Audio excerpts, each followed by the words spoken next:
There is a cave that waits at the end of every journey, carved into the stone at the edge of the known world, where the path forward narrows and the air grows still, and the only thing left between a trainer and the greatest challenge of their life is the long walk through the dark.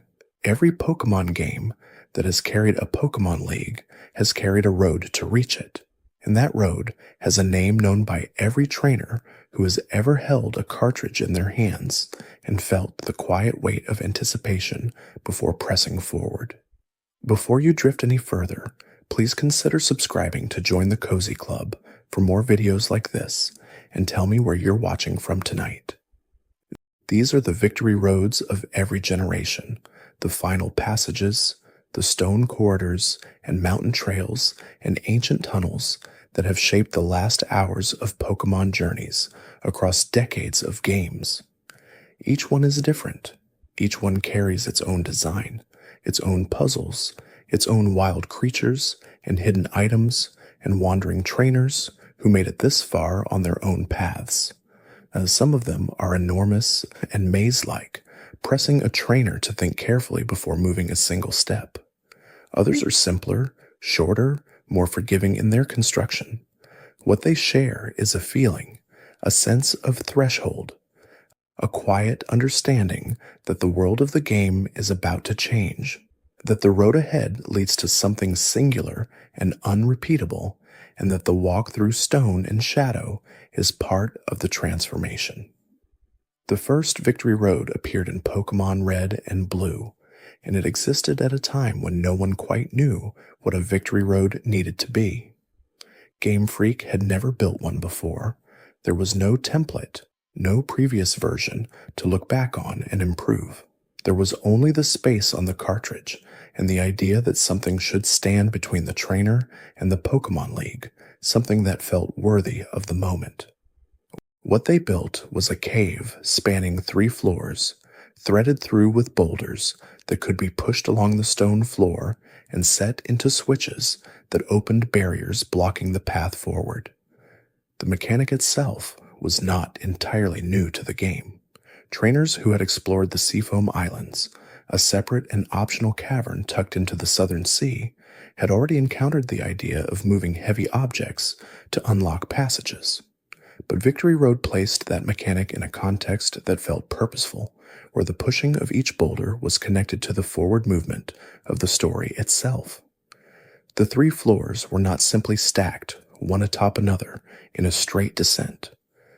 The layout required returning to earlier floors, descending and ascending again with a boulder that had been moved in one place, needing to continue its journey somewhere below. A trainer who moved carelessly might find themselves blocked, their progress halted not by any trainer or wild encounter, but by the simple geometry of stone and weight. The boulders moved slowly across the screen. They were patient in a way that the cave itself seemed to be, unhurried and unmoved by any sense of urgency. 11 trainers occupied the cave, scattered across its floors in positions that were not always obvious. Only one of them stood in a position that made avoidance impossible.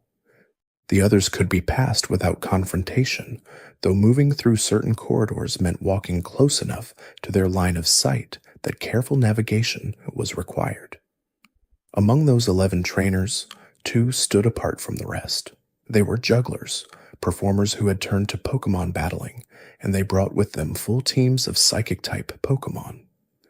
In the mechanics of the first generation, Psychic-type Pokémon occupied a different place in the balance of the game than they would in later years.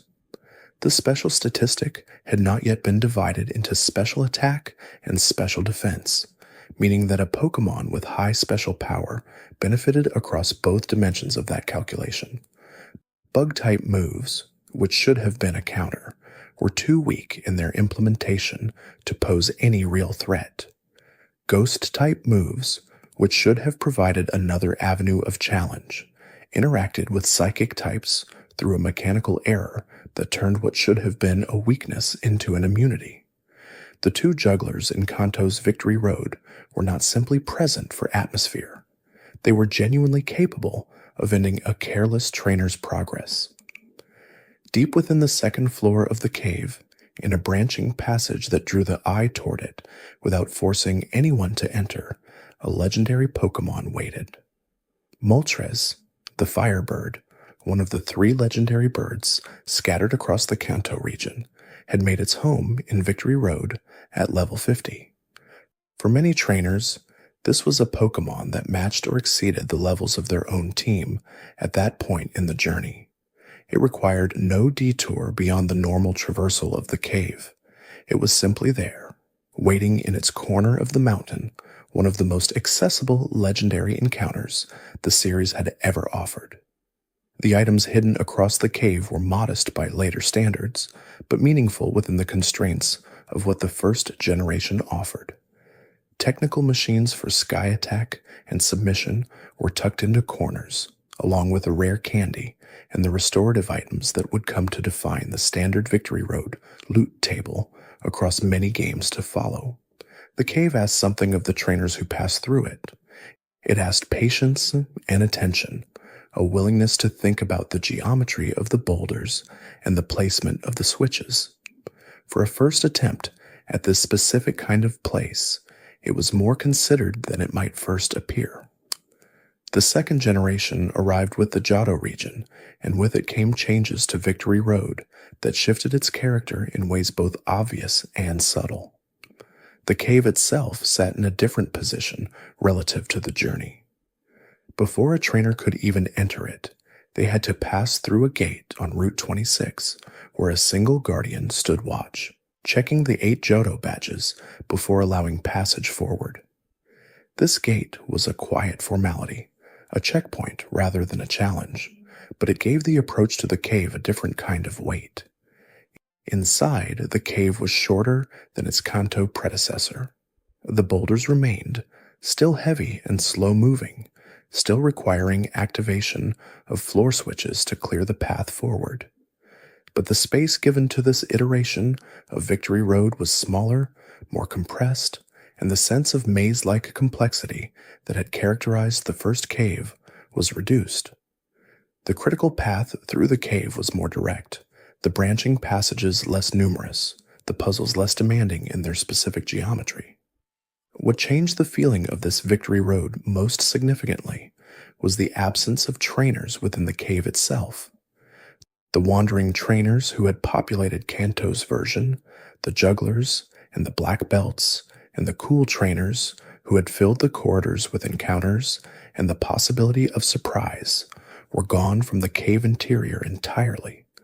The only trainer battle that waited inside was against the rival, a confrontation that had been building across the length of the Johto journey and carried a genuine emotional weight. The trainers who might have filled the Victory Road experience had been distributed across Route 26 and Route 27 instead, the long mountain roads that preceded the cave entrance. These routes wound through a region of waterfalls and high ridges, and the trainers stationed along them included experienced fighters who had come to test themselves against anyone passing through. The distribution of challenge across routes and cave created a different pacing, a slower and more extended approach that treated the entire area as a single extended final test rather than concentrating it within the cave walls. In the wild, the cave harbored Pokémon familiar from earlier in the game, creatures that were by this point in the journey less surprising but still useful for training purposes. The legendary Pokémon that had distinguished Kanto's Victory Road was not present here. There was no single extraordinary encounter waiting in a corner. The cave offered the experience of passage and the encounter with the rival, and then it opened onto the road to the Pokémon League. The third generation set its story in the Hoenn region, a place defined by water and land in almost equal measure, where the sea pressed close to every shore and islands dotted the routes between cities. The Victory Road of Hoenn was carved through stone in the traditional fashion, but its construction reflected something of the region's character, with specific areas requiring different hidden machine abilities to navigate. Water surfaces within the cave could only be crossed by Pokémon who had learned Surf. Rock slides could only be moved by Pokémon who had learned Rock Smash. Certain passages required strength to open fully. The cave spread across 4 connected areas, labeled and subdivided in a way that made its geography feel more intentional than earlier iterations.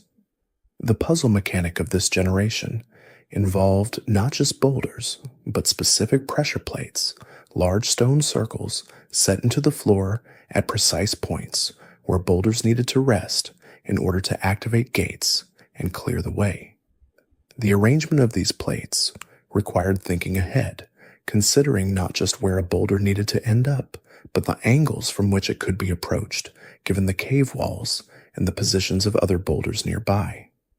Trainers occupied the cave in significant numbers. Cool trainers, both male and female, had made their way into the corridors, and their teams were composed of Pokémon that reflected the late stage of the Hoenn journey. Dragon-type Pokémon appeared on some teams, and the levels were high enough that a trainer entering with any complacency in their team's health and movesets would feel the difference quickly.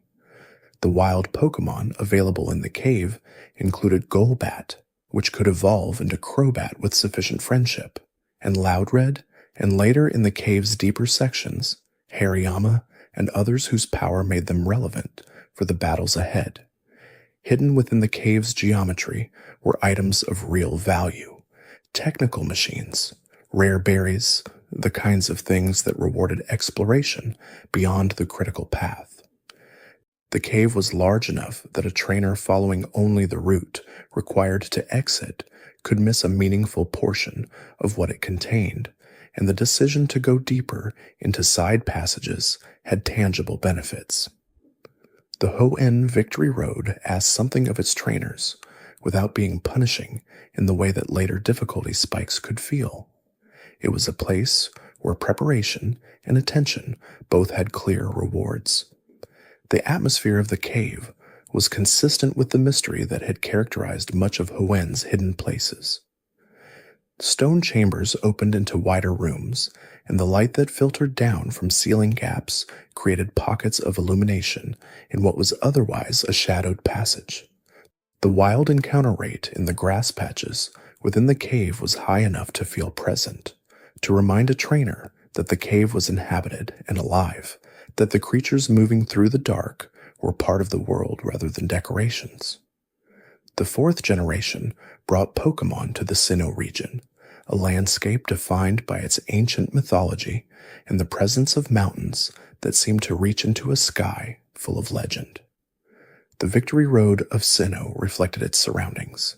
It was not simply a cave, but a passage carved through one of the region's greatest natural features, climbing upward and then descending toward the Pokémon League through a series of floors connected by ladders and stairs that made the route feel genuinely three-dimensional. The cave was among the largest victory roads the series had produced. Exploring its full geography took significant time, and the arrangement of its floors meant that a trainer navigating for the first time might find themselves descending to a lower level only to discover that the path they needed was behind a gate they had not yet opened, requiring a return to a higher floor and a different approach.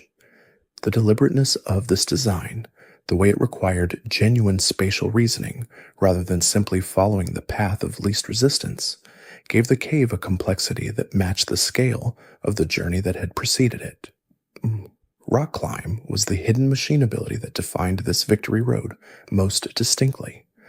Certain walls within the cave and along the outside approach were covered in rough stone that could only be scaled by a Pokémon that had learned this ability, and those walls guarded both essential passages and optional areas containing items of significant value. The inclusion of rock climb as a navigational requirement meant that a trainer's party had to contain a Pokémon capable of using it, adding to the weight of preparation that the Victory Road represented. The wild Pokémon encounters in Sinnoh's Victory Road were, by the standards of the series, among the most notable. Pokémon that were powerful, rare elsewhere, or both could be found moving through the cave's chambers. Gabit appeared in the cave in its outer sections, a dragon and ground type, whose evolution into Garchomp was one of the most significant in the regional game. Graveler and Golbat continued the traditions of their appearances in earlier caves, while Steelix, the evolved form of Onix, made its home in the deeper sections. The cave was a place where the distinction between wild encounter and training opportunity was at its sharpest. The trainers stationed throughout the cave were among the most challenging placed in a Victory Road. Veteran trainers, a class that had not appeared in earlier cave iterations in the same capacity, brought Pokémon that were diverse in type and capable in their movesets. Cool trainers used Pokémon that required strategy rather than simply higher levels to overcome. Black belts brought fighting types whose physical power was considerable in a generation that had refined how physical and special moves were categorized. The density of meaningful trainer encounters made the cave feel inhabited by trainers who had genuinely earned the right to be there. The 5th generation arrived in the Unova region, a place separated from the established Pokémon world by a wide ocean and characterized by a story that carried more narrative weight than most of the games that had come before it. The Victory Road of Black and White was built within this context, and it showed in the specificity of its design, the sense that it had been constructed not simply as a mechanical obstacle, but as a meaningful part of the game's larger architecture. The cave spread across multiple connected sections, with outdoor areas visible through certain passages, glimpses of the sky, and the mountain landscape that surrounded the structure. The movement between indoor stone corridors and these outdoor sections gave the cave a varied visual character that earlier iterations had not achieved. A trainer moving through it experienced not simply a single enclosed environment, but a space that breathed and changed as they moved through it. The wild Pokémon of this Victory Road included some of the most powerful non-legendary Pokémon that the Unova region contained. Drotagon, a dragon type whose striking angular design made it immediately distinctive, appeared within the cave in its deepest sections. Heatmore and Durant, natural predators locked in an ecological relationship with each other, could both be found in the cave, representing a moment where the design of the wild encounter list seemed to reflect something about how Pokémon existed in the world. Golurk and Boldore and Excadrill moved through the cave's chambers, creatures that in another context might be encountered as the Pokémon of strong trainers. The trainers present in the cave were strong and numerous. Pokémon Rangers, Battle Girls, Black Belts, and Ace trainers all made their appearances, and their teams used the full range of what the Unova region had produced across the journey. A trainer who entered without full healing items, without a party at full health, without a sense of how their movesets matched against the types they were likely to encounter, would feel the difference before they reached the exit. The cave required genuine readiness in a way that few of the generation's earlier challenges had matched. The items scattered through Black and White's Victory Road reflected the richness that the series had developed in its approach to rewarding exploration. Full restores, rare candies, and technical machines were placed in positions that required leaving the main path. The TM for Stone Edge appeared in one of the cave's side passages, a move of significant competitive and casual value. The decision to go looking, to accept the additional encounters, and the additional time required by exploration was rewarded in ways that the critical path did not provide. The sequels to the 5th generation games, Black 2 and White 2, expanded the Unova region significantly, and with it the character of its Victory Road. The cave remained in the same geographical position, still guarding the approach to the Pokémon League, but its interior had changed in ways that reflected the additional time and experience the development team had spent within the region. The wild encounter list grew to include Pokémon that had not been present in the original games, specifically the Dano evolutionary line. Dano, a small dark and dragon type whose eventual evolution into Hydreigon was one of the most powerful in the entire game, appeared in Black 2 and White 2's Victory Road at a point in the journey where its power felt appropriate to the challenge being prepared for. This was not simply a matter of placing a strong Pokémon somewhere accessible. It was a recognition that the cave should contain wild encounters that matched the scale of what was about to come. The trainer roster evolved as well. The Pokémon champion Iris was no longer a figure encountered only at the League's conclusion in the way that some final opponents had been in earlier games. The series of trainer battles within the cave and along its approach reflected the stronger competitive design philosophy that Black 2 and White 2 applied to the entirety of their post-basic content. Trainers used held items. Trainers used moves that worked together in combination. The challenge felt earned rather than imposed. Hidden grottos appeared in the exterior sections of the cave area, small recesses tucked into the cliff faces where Pokémon with hidden abilities waited.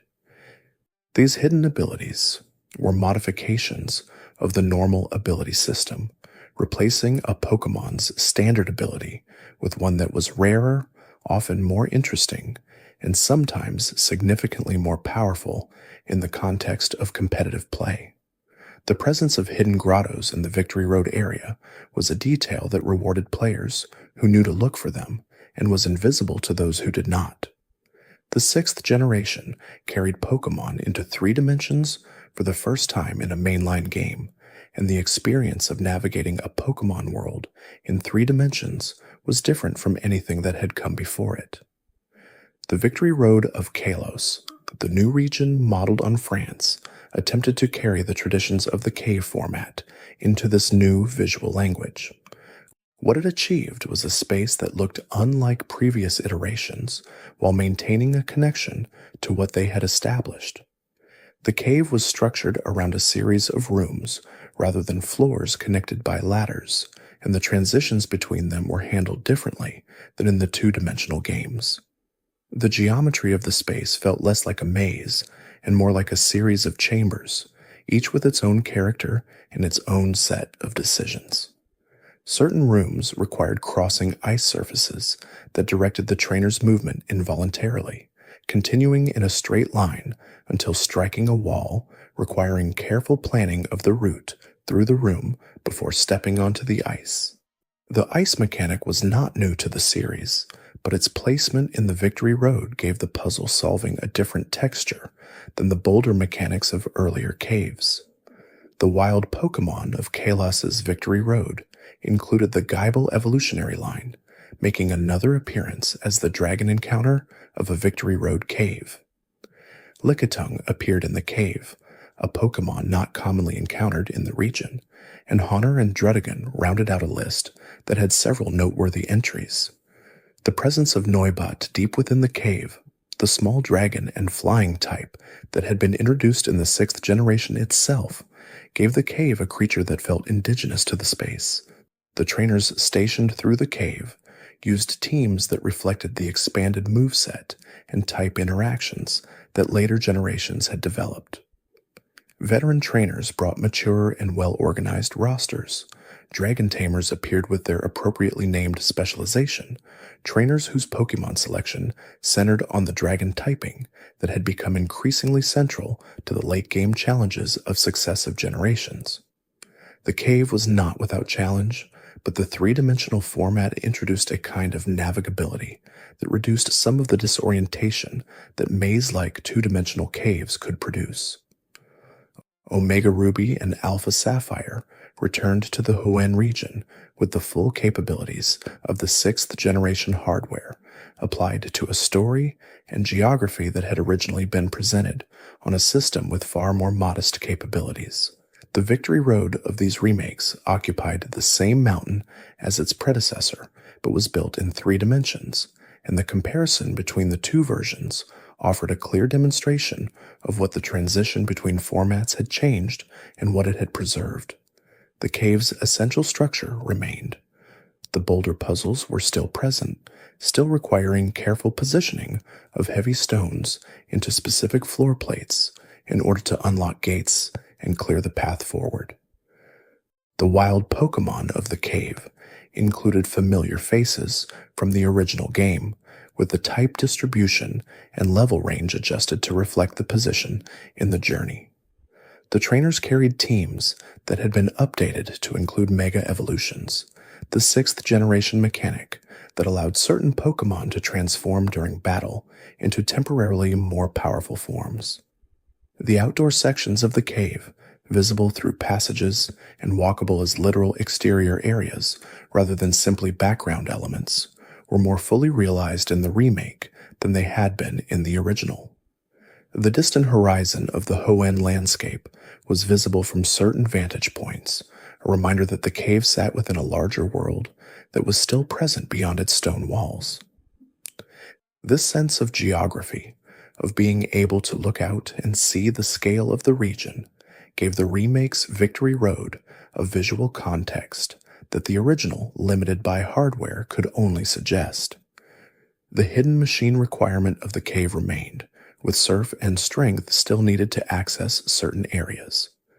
The design philosophy of the original was preserved even as the presentation changed around it, a decision that kept the remake's Victory Road in conversation with what the original had established, rather than replacing it with something entirely new. The 7th generation brought Pokémon to the Alola region, a tropical archipelago modeled on Hawaii, and with that geography came a significant departure from the traditions that had defined the game's structure across the previous 6 generations. The concept of a Victory Road was replaced by something called the Island Challenge, a system of trials spread across 4 islands whose completion was a prerequisite for the grand trial that each island's kahuna administered. The route to the Pokémon League, which in Alola took the form of the Pokémon League's inaugural competition, passed through Mount Lanakila. Mount Lanakila was a snow-covered peak on the island of Ula Ula, and the path through it shared some characteristics with the traditional Victory Road. Wild Pokémon moved through the snow and ice of the mountain. Trainers had gathered along the route, and the mountain itself stood as a geographical threshold between the journey's body and its conclusion. But the structure of the mountain path was more direct, less puzzle-oriented, less given to the labyrinthine geography that had defined cave-based Victory Roads in earlier generations. The trainers on Mount Lanakila were strong. Ace trainers and veteran trainers brought Pokémon whose levels matched the late position of the encounter, and the mountain served as a genuine test of whether a trainer's party had kept pace with the difficulty curve of the late game. But the absence of the puzzle element, the reduction of navigation to a more straightforward forward movement, meant that the challenge was concentrated in the trainer battles rather than distributed across both battle and spatial reasoning.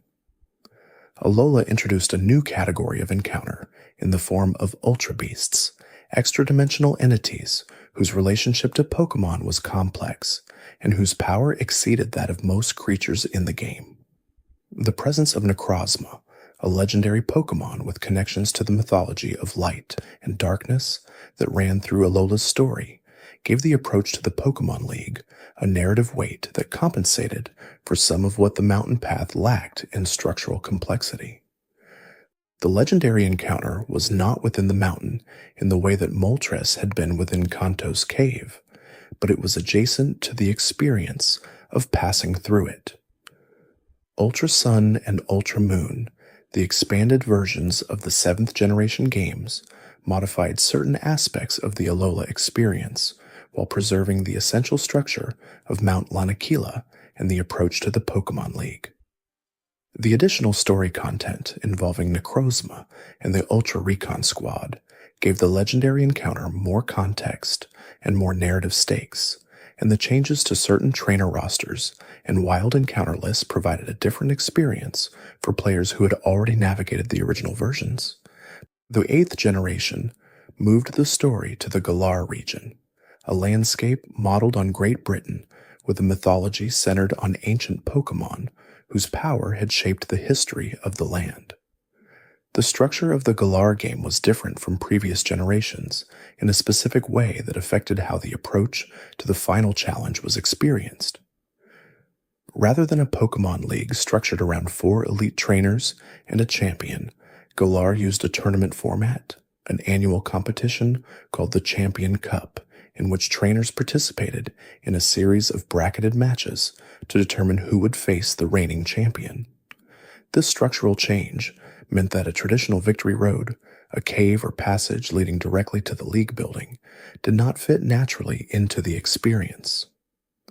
What Galar offered instead was Route 10, a snowy mountain path that led from the last town before the stadium where the Champion Cup was held. Route 10 was a route in the game's official geography and not labeled as a Victory Road by its design. The trainers on Route 10 used Pokémon drawn from the Galar region's late-game encounter pool, and their selections included the Galarian forms of regional Pokémon, variant forms specific to the Galar region that had different typings and appearances from the creatures they corresponded to elsewhere. Galarian Darmanitan, with its ice typing, and Corviknight, the steel and flying type that served as the region's primary aerial transport, appeared on trainer rosters and in the wild encounter pool of the route.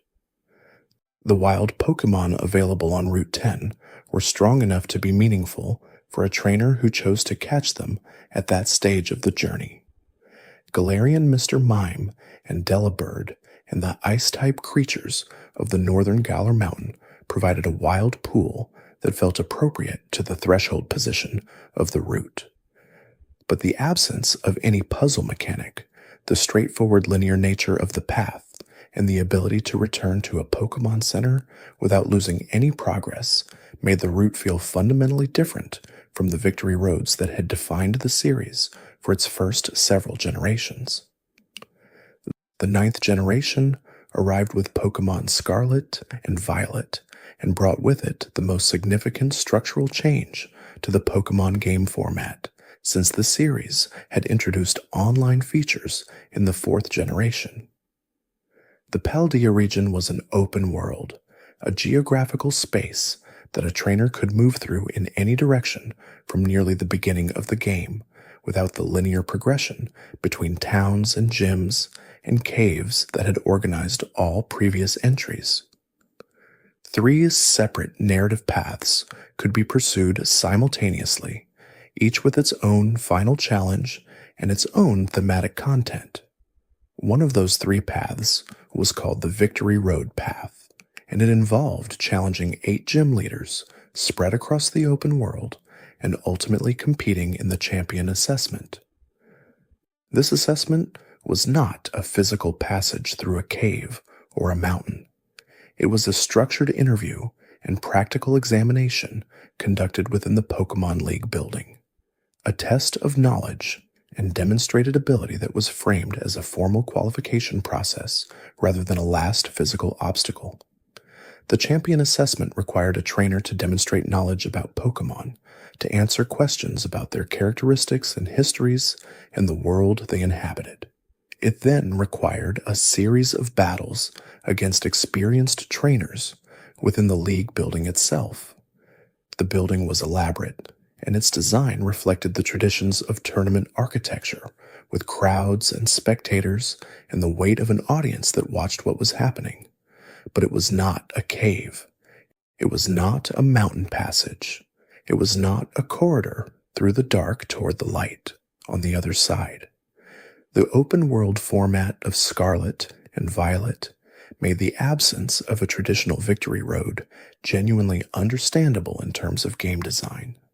When a trainer could approach any challenge in any order, when the geography of the region was not organized along a linear path that led from starting town to final challenge, the concept of a single defined corridor that everyone passed through before the final battle did not map cleanly onto the experience. The champion assessment served its function within the structure of the game. It simply did not carry the same accumulated weight of 20 years of caves and puzzles and wandering trainers and legendary Pokémon waiting in the dark. Across the long history of these passages, certain patterns emerge from the details. The use of boulder mechanics, appearing first in Kanto and returning in various forms across multiple generations, was not simply a puzzle conceit, but a spatial metaphor. The physical weight of the final approach, made literal in stone that could only be moved by Pokémon who had learned a specific ability, who had been trained and cared for across the entire length of the journey that the boulder now symbolized. The placement of legendary Pokémon within Victory Roads was a tradition that the series honored at specific moments. Moltres in Kanto, available to any trainer who moved through the cave with attention. Registeel in Hoenn, tucked into the cave's geography in a position that rewarded thorough exploration. Cobalion in Unova, a legendary Pokémon whose discovery within the Victory Road connected it to the themes of cooperation and strength that characterized the creatures of that generation. These legendary placements were not random. They were choices about where extraordinary Pokémon belonged, and the answer, repeatedly, was here, in the final passage, where the magnitude of the encounter matched the magnitude of the moment. The wild encounter pools of each generation's Victory Road were similarly deliberate in their composition. Dragon types appeared repeatedly, Gible and Dano and Drudigan and Noibat and their evolutionary relatives, because dragon types occupied a specific place in the imagination of the game's world, creatures of power and rarity whose presence in a location communicated something about what kind of place it was. A trainer finding a Gible in the tall grass of a Victory Road cave was receiving information about where they stood in the story, about the scale of what they were approaching, about the power they had accumulated, and the power they were about to face. The items distributed through these caves followed a different logic, one based on practical support for the challenges ahead. Rare candies offered a small boost in level to a Pokémon who might be slightly behind. Full Restores provided the deepest healing item available, capable of returning a Pokémon to full health in a single use. Technical machines for powerful moves, Stone Edge and Earthquake and Iron Tail, appeared in the side passages of caves that rewarded exploration, moves that would be useful not just in the Pokémon League battles immediately ahead, but across the remainder of the game's challenges. The trainers who populated these caves were meant to represent the upper end of what trainers without a specific narrative role could achieve. Cool trainers and ace trainers, and veterans, and dragon tamers, classes that existed specifically to convey a certain level of sophistication and commitment, were the human inhabitants of Victory Roads across the generations. Their presence communicated that this was not a place that anyone could simply walk through. Getting to Victory Road meant that a trainer had already defeated 8 gym leaders, had already proven something about their competence and preparation. But the trainers in the cave were there to ask a further question about what had been learned on the way. The design philosophy behind Victory Roads changed across generations in ways that reflected broader shifts in how the games understood their own purpose. The early caves were mazes in a relatively literal sense, spaces where the correct path was not immediately obvious, and where navigating successfully required either prior knowledge, careful observation, or the willingness to explore and backtrack until the path became clear. The boulder mechanics of the first and third generations were essentially mechanical puzzles layered onto the navigational structure, requiring not just movement through the space, but the manipulation of objects within it. As the generations progressed and the games moved into 3 dimensions, the puzzle element became more difficult to execute in ways that felt as natural as the 2-dimensional versions had. The ice slide rooms of the 6th generation's cave were one approach to 3-dimensional puzzle mechanics that preserved some of the spatial reasoning element. but the overall trajectory of Victory Road design in the 6th, 7th, and 8th generations showed a movement away from the labyrinthine structure and towards something more linear, more obviously navigable, less demanding of the spatial reasoning that the earlier caves had required. This movement reflected a change in the broader design philosophy of the series itself. The games became more accessible across multiple dimensions simultaneously. Wild Pokémon encounters became more clearly signaled, reducing the element of surprise. Trainer battles became less frequent in certain areas. The difficulty curve across the body of the game was smoothed, so removing some of the spikes that had characterized earlier entries. Victory Roads were part of this larger shift, not separately designed to be simpler, but changed as part of the same process that was changing the games around them. There is something to be said for both approaches. The maze-like caves of earlier generations created genuine moments of disorientation and triumph, the specific satisfaction of having figured something out that was not immediately obvious. The more linear passages of later generations reduced the friction of navigation while increasing the visual and atmospheric quality of the experience, offering spaces that looked more detailed and felt more carefully crafted, even as they made fewer demands on spatial reasoning. These are not simple improvements or regressions, but different answers to the question of what a final passage is supposed to do. The caves of the series have also served as repositories for the natural history of their regions, places where the Pokémon ecology of the game world was concentrated and made accessible.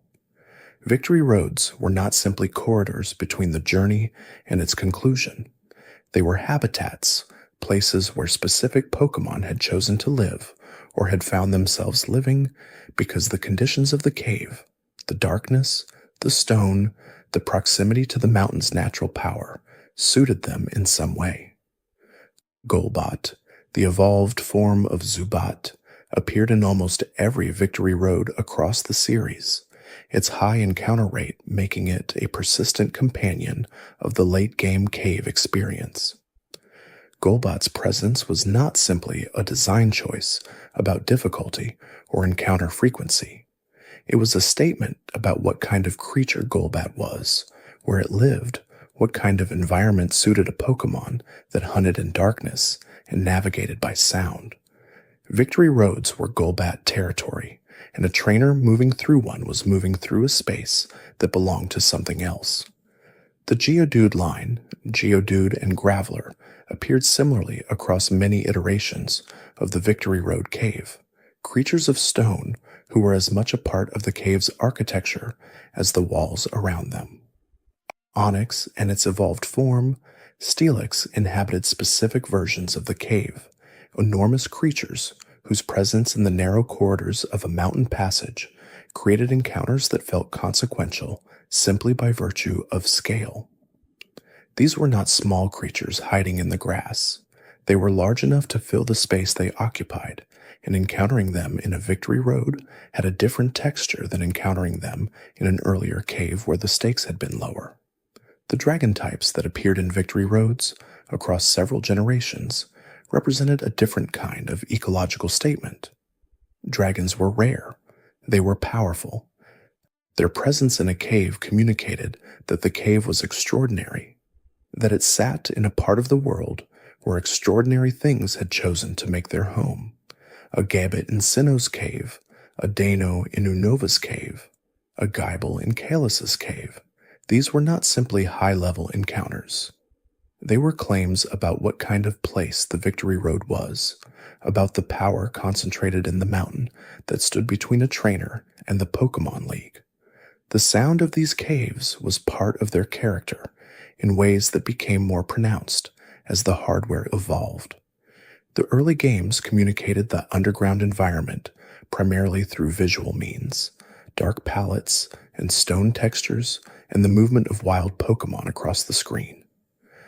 The music of the early caves was looped compositions that set a mood without being able to respond to the player's actions, a single piece of music, repeating through however long the cave traversal took. As the hardware evolved, the musical compositions for cave areas became more sophisticated, more capable of conveying not just a general mood, but something specific to this particular cave at this particular moment of the story.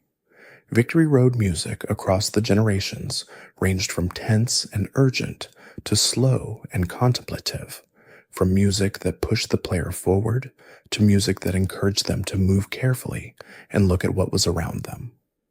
The soundscape was part of the design in a way that went beyond simply indicating that the player was in a cave. The ambient sound design of the three-dimensional games added another layer to this auditory environment. The drip of water in stone passages, the reverb of footsteps echoing across chamber walls, the sounds of wild Pokémon moving through the dark.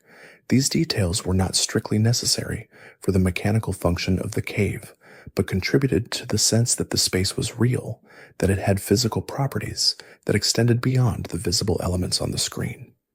The transition from the cave's interior to the Pokémon League building itself was a moment that the games handled differently across generations. Some transitions were abrupt.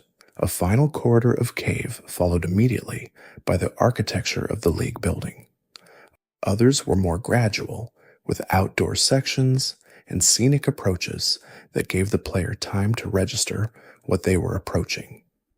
The most effective transitions used the geography of the space to make the arrival at the League feel earned, to make the sight of the building after the long passage through the cave carry genuine weight. The legendary Pokémon encounters associated with Victory Roads deserve their own extended consideration because they represent something specific about how the series conceptualized these spaces and their relationship to the larger mythology of each region. Moltres in the original Kanto games was the first instance of this pattern, and it established something that later games would return to repeatedly. A legendary Pokémon waiting in the Victory Road was not simply a strong encounter placed where it would be challenging. It was a statement about the relationship between power and threshold, about the idea that the final passage before the greatest challenge was also a place where the greatest concentration of the game's extraordinary creatures could be found. In Pokémon Fire Red and Leaf Green, the remakes of the original Kanto games built for the third-generation hardware, Moltres was relocated from its original position within Victory Road to a separate location on one island, a change that simplified the Victory Road area while preserving the legendary encounter elsewhere. This change illustrated how the significance of having a legendary within the Victory Road could be deliberately modified when the design of a remake involved reconsideration of where specific elements were most effective. The Regi legendary trio, Regirock and Registeel, whose elaborate puzzle-locked encounters were distributed across the Hoenn region in the original third-generation games, had Registeel tucked into the Victory Road area of Omega Ruby and Alpha Sapphire in a position that tied the legendary encounter more directly to the final approach. This repositioning was a choice about narrative geography, about where in the flow of the game an encounter with one of the ancient legendary golems made the most sense to place. Cobalion in Pokémon Black and White was presented as a Pokémon of principle, a creature whose history was connected to the long conflict between Pokémon and humans, and whose eventual trust in humanity was the result of specific trainers demonstrating specific qualities. Finding Cobalion at the end of the path through Victory Road, after the long process of proving oneself worthy of being there, had a quiet logic to it. The cave was a final demonstration. Cobalion was the witness. The relationship between a Victory Road and the Elite Four that followed it was a relationship of contrast. The cave was dark, uncontrolled, inhabited by wild things and wandering trainers who had no fixed position or predictable behavior. The Elite Four was structured, formal, a sequence of single elimination battles against 4 increasingly powerful opponents, culminating in the champion. Moving from one to the other was a transition from the natural to the institutional, from the wild to the organized, from movement through space to a fixed confrontation in a designated room. This contrast gave each element of the transition meaning it would not have had in isolation. The Victory Road was difficult in particular ways, and those specific difficulties prepared a trainer for the Elite Four in ways that went beyond simple grinding of levels. The navigation required attention. The trainer battles required real combat decisions. The wild encounters pushed the trainer's healing resources. A player who had engaged with all of these elements seriously was in a materially different state when they arrived at the Elite Four than a player who had moved through the cave without engaging. The Elite Four trainers themselves were specialists, each focused on a specific Pokémon type, and the composition of a trainer's party when they arrived mattered enormously. Victory Roads, with their particular wild encounter pools, offered one final opportunity to fill gaps in a team's type coverage before those gaps became decisive. A trainer who discovered in the Victory Road that their team had no reliable counter to dragon types, for instance, could address that gap there. The cave was a preparation space in a practical sense, as well as a narrative one.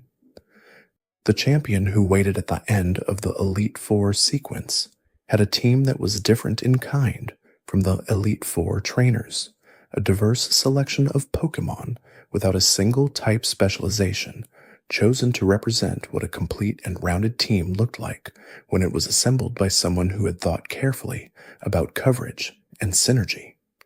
The contrast between the Elite Four's specialization and the champion's diversity was another version of the contrast between the cave and the league, between the parts and the whole. The caves of these games accumulated their own histories through repeated play. A trainer who had spent time in a specific Victory Road had navigated its particular layout until the boulder positions and gate placements were familiar, had encountered specific wild Pokémon in specific rooms, had beaten specific trainers in specific corridors. That trainer had a relationship with the cave that went beyond the functional.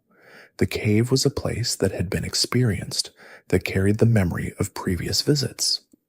This accumulation of experience was different from the kind of memory associated with a city or a route or a building in the game. Caves were traversed under different conditions than those other spaces. The encounter rate in the cave meant that forward movement required sustained engagement, that a trainer could not simply move from one side of the cave to the other without the game asking for attention and response repeatedly.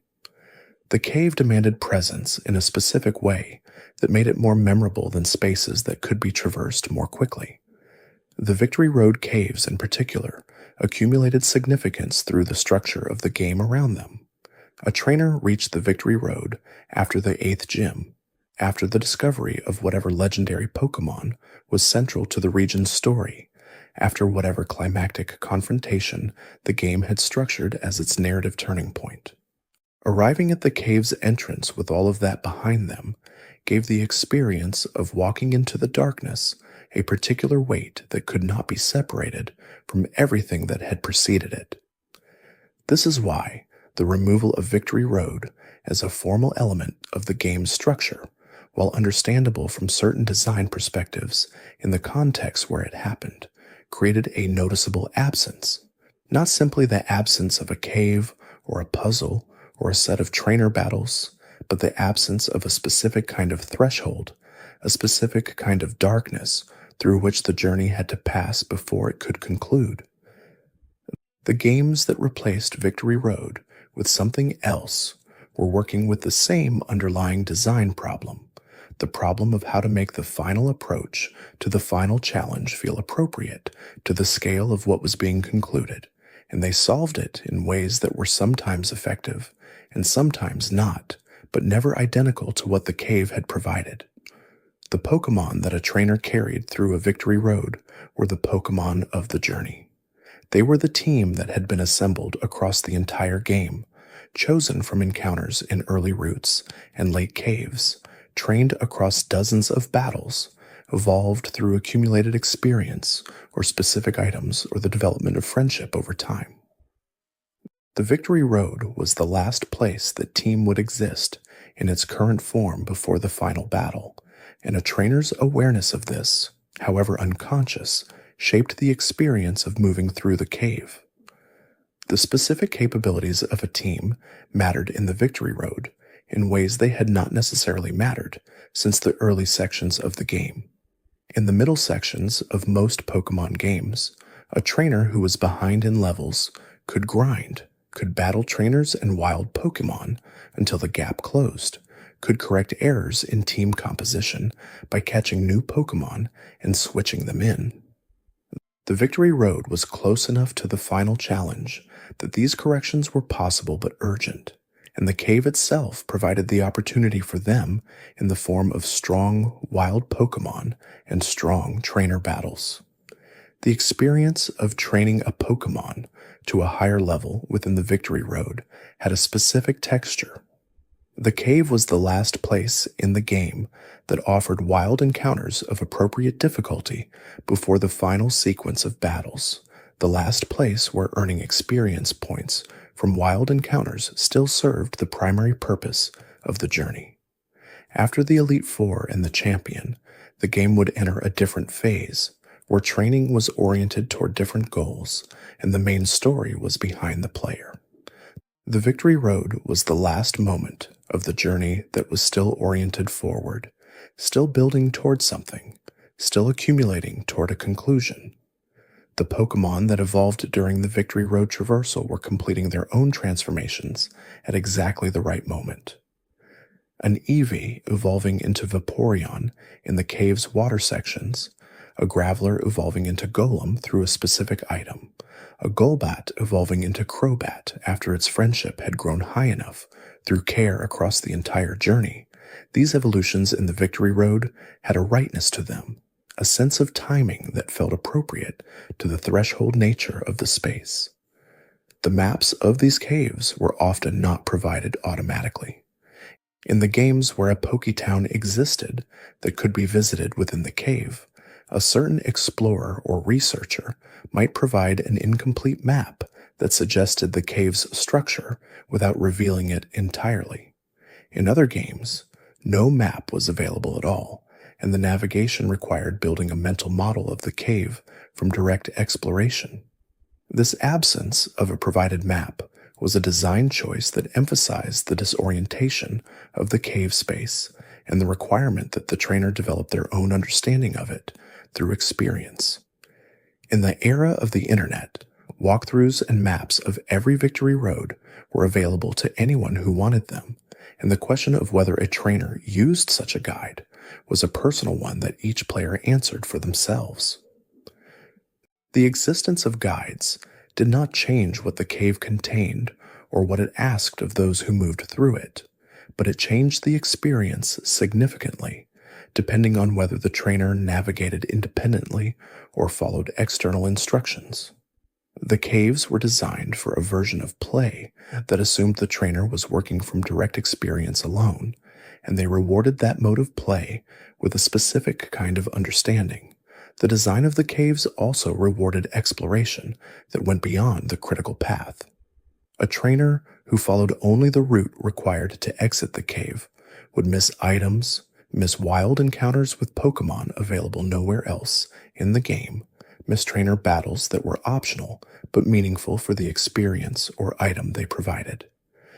The cave rewarded curiosity, the willingness to go down the side passage that did not obviously lead to the exit, to investigate the dark corner that the main path did not require visiting. The specific geography of certain Victory Roads created memorable individual moments that trainers remembered long after the specific details of the cave had faded. The outdoor section of Unova's Victory Road, visible through breaks in the cave walls, where the sky opened above and the mountain landscape spread out in all directions, created a brief and specific feeling of emergence that made the return into the cave more pronounced.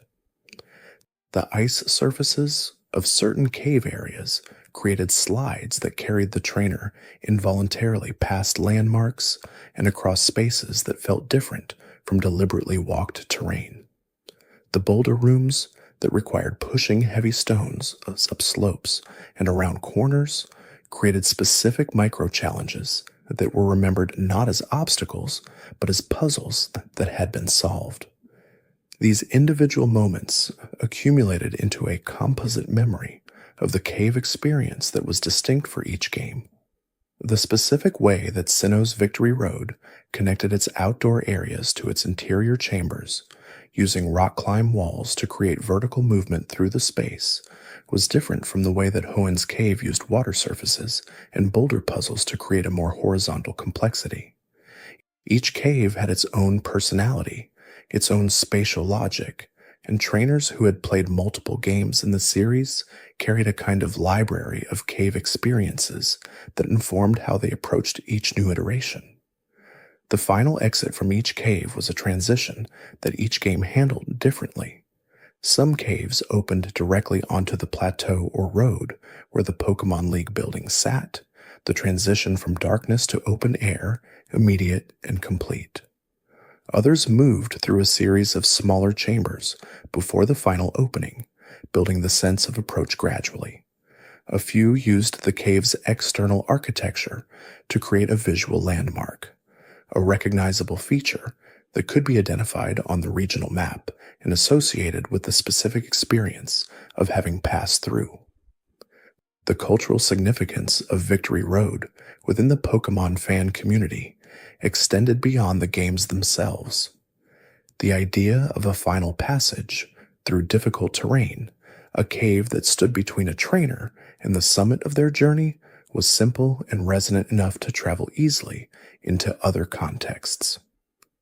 Fan art, fan fiction, and community discussions frequently referenced Victory Road as a shorthand for the concept of a final threshold, a last difficult passage before arrival. The specific trainers and wild Pokémon and items of particular Victory Roads became points of shared reference for players who had experienced the same games. The specific juggler trainers in Kanto's cave, the specific configuration of boulder puzzles in Hoenn's, the specific levels and types of the wild Pokémon in Sinnoh's. These details were not simply game mechanics, but components of a shared experience that formed a basis for community knowledge and discussion. The caves also entered the competitive community's vocabulary through the Pokémon available within them. Kabite in Sinnoh's cave was a point of access for trainers who wanted a Garchomp for competitive play without the specific breeding and raising process of obtaining one from an egg. Deino in Unova's cave was similar, a late-game access point for a powerful dragon type that was otherwise unavailable as a wild encounter. These competitive considerations were not the cave's primary purpose, but were part of how experienced players understood and valued them. The remakes of earlier generation games, Fire Red and Leaf Green for Kanto, Heart Gold and Soul Silver for Johto, Omega Ruby and Alpha Sapphire for Hoenn, Brilliant Diamond and Shining Pearl for Sinnoh, each confronted the question of how to handle the Victory Road of their source material. Some preserved the original cave closely, updating the presentation while maintaining the fundamental layout. Others made changes that reflected what had been learned about Victory Road design in the years between the original and the remake. In each case, the remake's handling of Victory Road said something about how the development team understood the original and what they considered essential to preserve. There is a version of the Victory Road experience that exists in the memory of players who encountered these caves at specific moments in their lives. The player who first entered Kanto's cave as a child, who pushed boulders across the stone floor without a guide and discovered the correct route through a combination of accident and determination, carries that experience differently than a player who entered the same cave as an adult with familiarity and optional external knowledge. The cave is the same. The experience of moving through it is shaped by who the person is when they move through it. This temporal dimension of the cave experience is part of what gives the Victory Road its particular place in the broader memory of Pokémon as a cultural experience. These were difficult spaces, in a specific and unusual sense. They were not difficult in the way that a particularly strong trainer battle was difficult, where the difficulty was concentrated in a single confrontation and resolved in a binary win or loss. They were difficult in a more extended and distributed way, where the difficulty was spatial and temporal and required sustained attention over an extended period. The relief at finding the cave's exit, at stepping out into the light of the plateau where the Pokémon League building waited, was proportional to the difficulty of the passage that had preceded it. A cave that offered no meaningful challenge produced no meaningful relief. A cave that had genuinely tested a trainer's spatial reasoning and preparation produced a specific feeling of emergence and readiness that primed the final battles of the game in a way that nothing else could accomplish. The rock walls and stone floors and slow-moving boulders and wandering Golbat and dark corridors of the Victory Road caves were not elaborate in their constituent elements. They were made of simple things, put together in ways that created something more complex than any of the individual pieces. A boulder was a boulder. A switch was a switch. A gate was a gate. A trainer with a full team of dragon types was a trainer with a full team of dragon types. None of these elements was remarkable in isolation. What the caves created from these elements was a sense of place that was specific and irreplaceable within each game, not interchangeable with any other cave in the game, not reducible to the encounter rate or the item list or the trainer roster, but defined by the specific combination of all of these things in a space that occupied a specific position in the story. The Victory Road was the last place that was part of the journey before the journey ended and the conclusion began. That position gave it a weight that no other cave in the game carried. The trainers who had made it to Victory Road before the player had carried their own journeys through the same geography and arrived at the same threshold. The Pokémon Ranger and the Battle Girl and the Veteran and the cool trainer who waited in the cave's corridors had walked the same regional routes, had challenged the same gym leaders, had encountered some version of the same legendary Pokémon story. They were not simply obstacles, they were companions in the journey who had chosen to remain at the threshold to test those who came after them. This is the quiet quality that the best Victory Roads carried, the sense that the space itself understood what it was, what it meant, what it asked of those who entered it. The dark and the stone and the slow-moving boulders and the creatures in the grass and the trainers at the crossroads of the path were all in service of a single and simple idea. You have come a long way. There is a little more to go. Let us see if you are ready. And then the cave opened, and the light came, and the Pokémon League waited in whatever form the specific game had given it, and everything the Victory Road had prepared the trainer for was about to begin. The tradition of these caves is not simply a mechanical tradition, but a narrative one, a recurring story told differently in each region about what it means to arrive at the end of something. The caves share an architecture of meaning that transcends their specific geography and their specific Pokémon and their specific puzzles. They are all places of threshold, all places of final preparation, all places where the journey compresses to a point before expanding again into the confrontation that the journey had been building toward. Kanto's cave was first, and it established something that every subsequent cave inherited without fully understanding what it was inheriting. The tradition grew across the games that followed, accumulating detail and complexity, and eventually the 3 dimensions that changed how the space could be experienced. The caves of later generations were not simply copies of the first cave.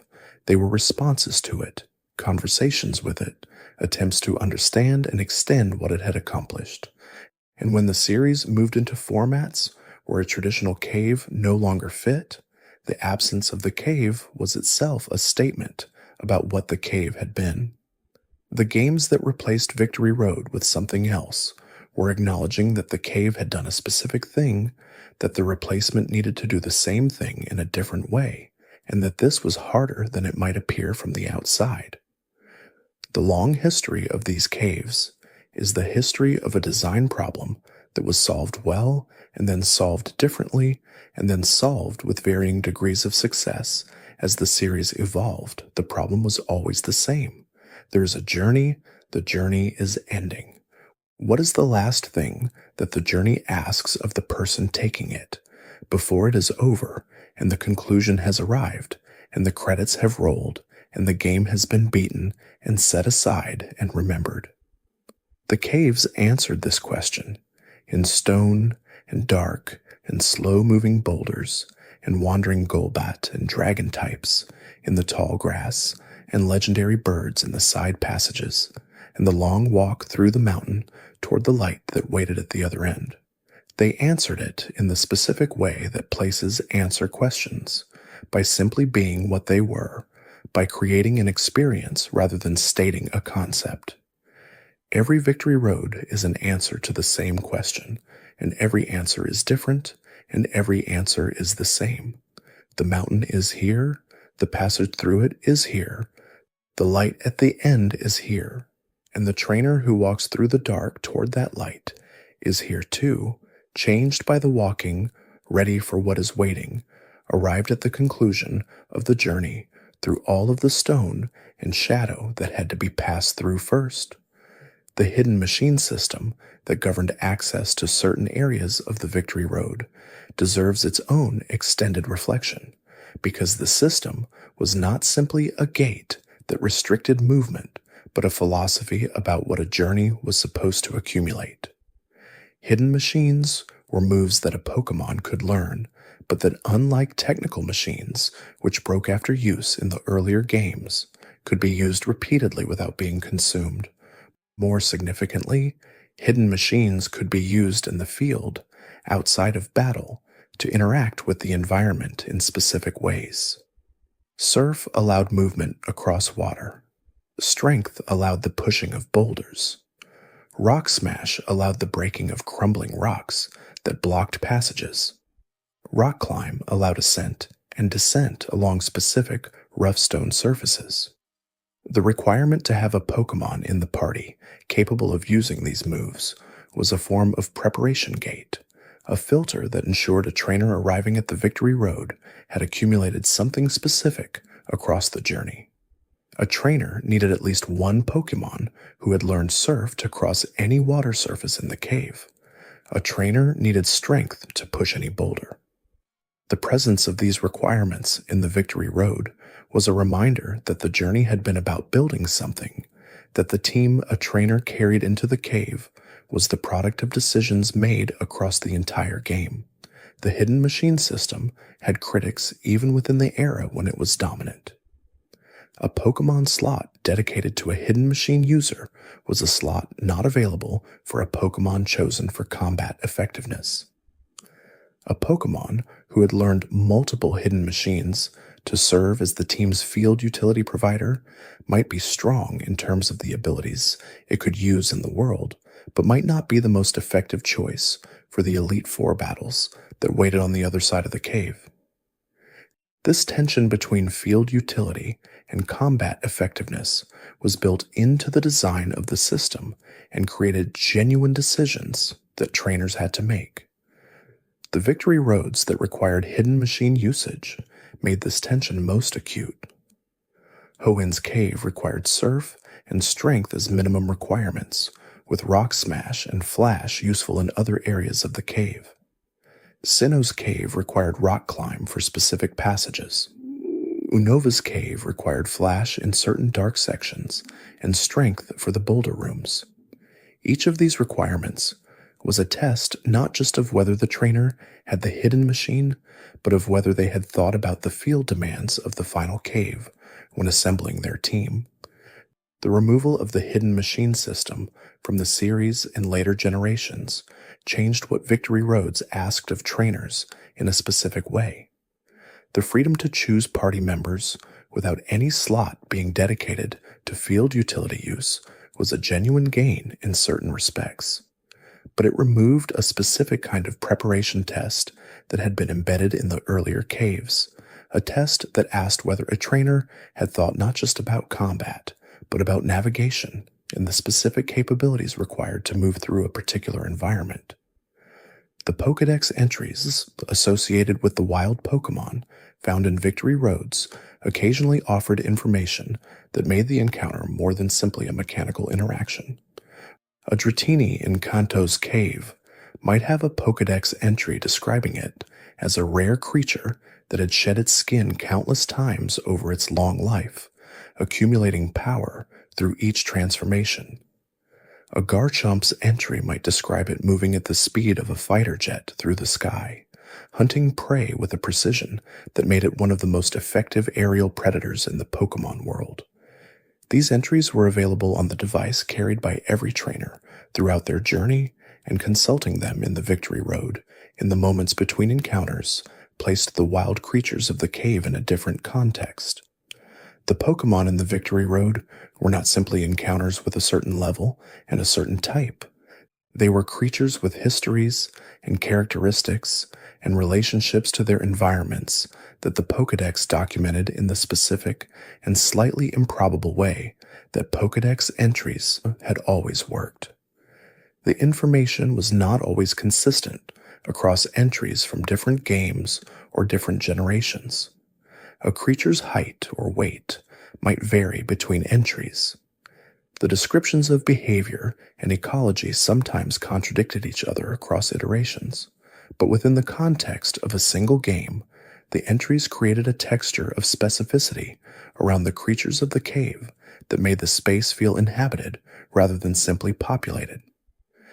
The movesets that wild Pokémon in the Victory Road used were calibrated to the stage of the game and reflected something about how those Pokémon existed in the world.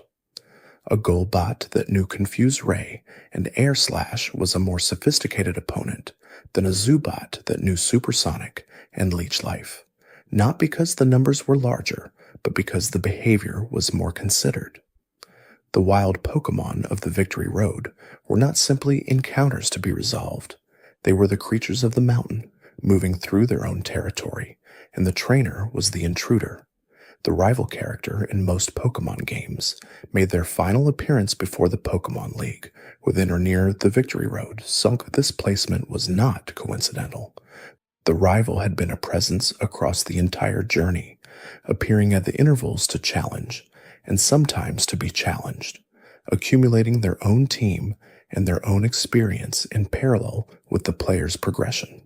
Finding the rival in the Victory Road, encountering them in this specific space at this specific moment, was a meeting that carried the weight of everything that had come before it.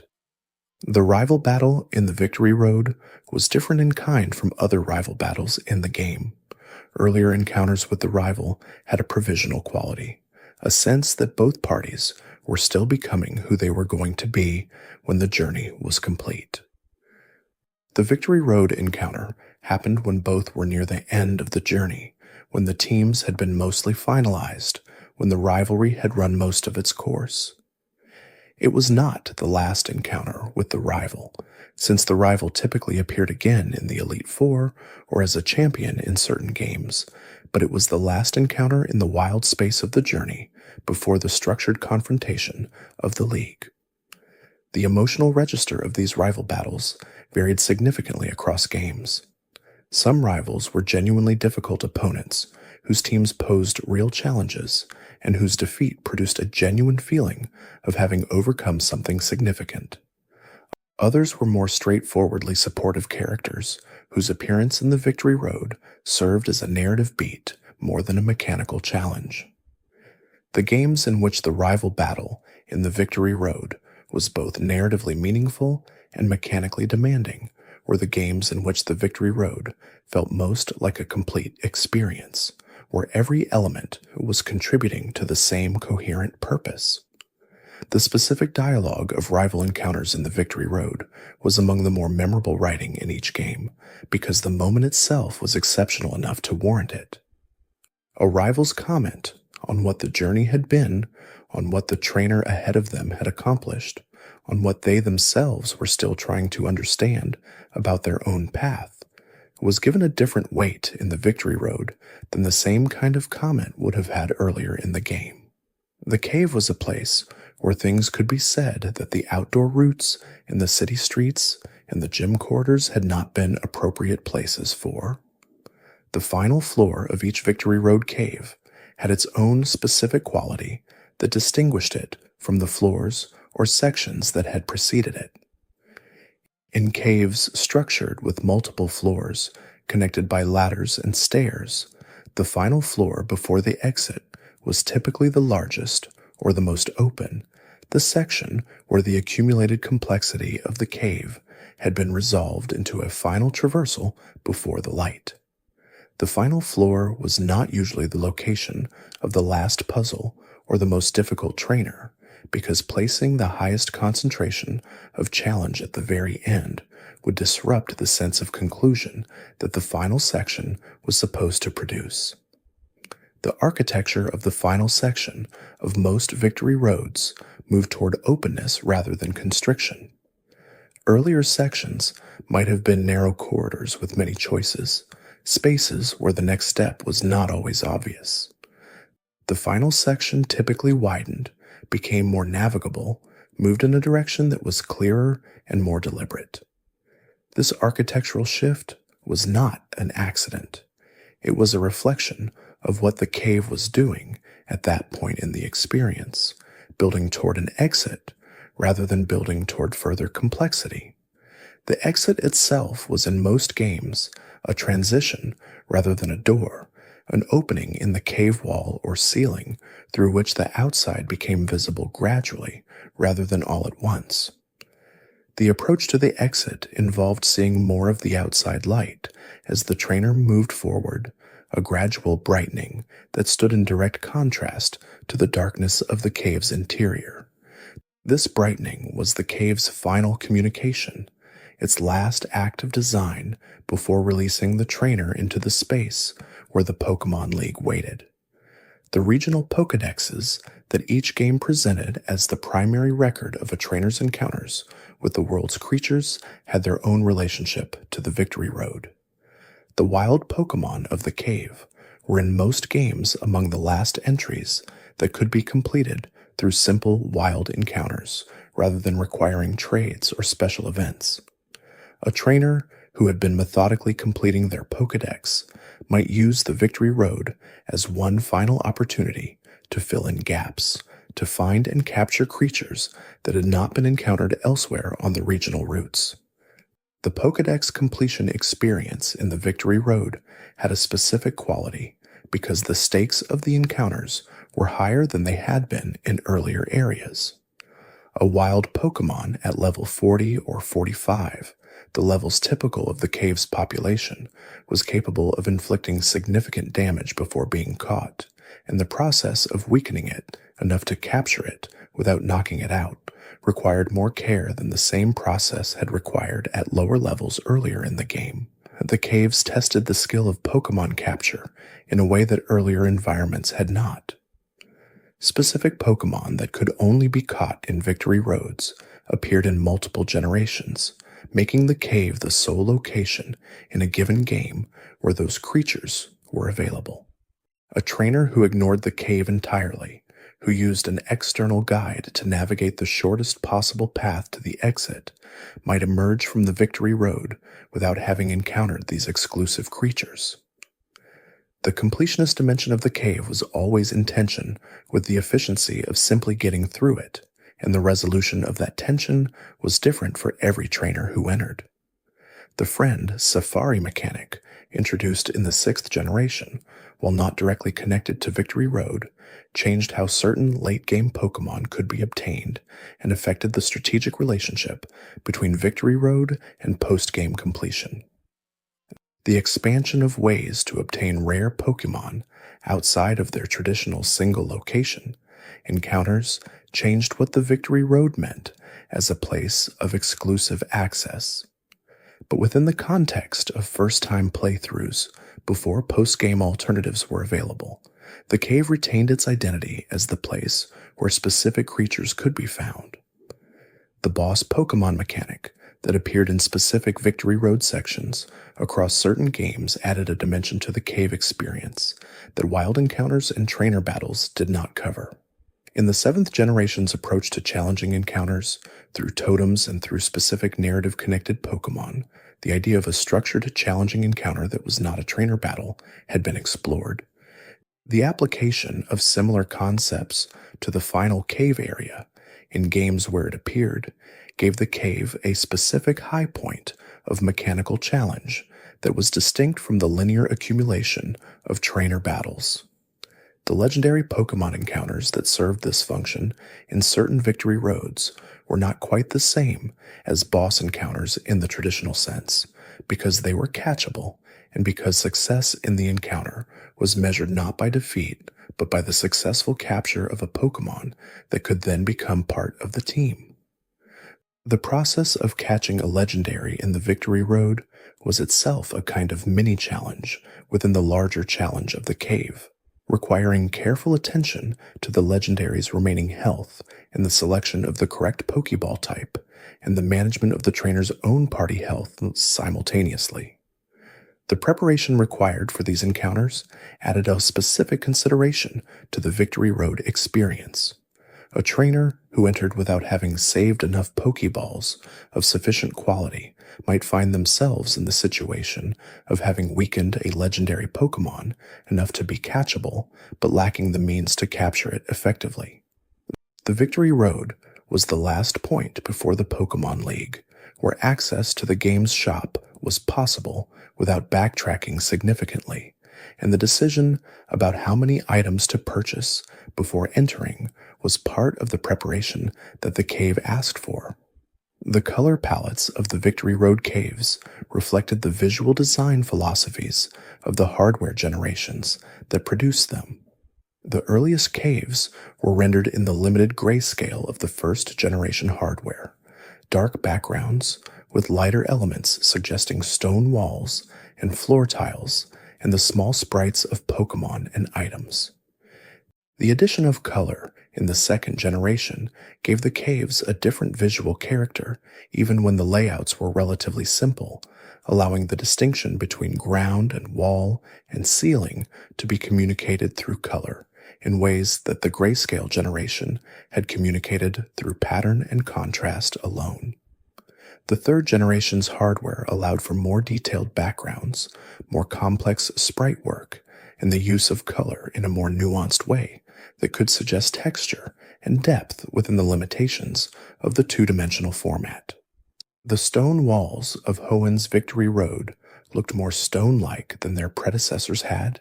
The floor surfaces carried more visual information about the material they were meant to represent, and the wild Pokémon sprites were more detailed in ways that made their encounters feel more substantial. The transition to 3 dimensions in the 6th generation introduced an entirely new visual vocabulary for the caves. The stone walls and floor surfaces were actual 3-dimensional geometry rather than 2-dimensional sprites, suggesting depth. The lighting within the cave could be directional, creating shadows that moved and changed as the camera angle shifted with the character's movement. The wild Pokémon were no longer sprites that appeared in a separate battle screen, but 3-dimensional models that occupied the same visual space as the environment. This visual change was significant and created a different experience of the cave that was difficult to compare directly to the 2-dimensional version. The 3-dimensional cave could be more atmospheric, more visually detailed, more capable of creating a sense of genuine enclosed space.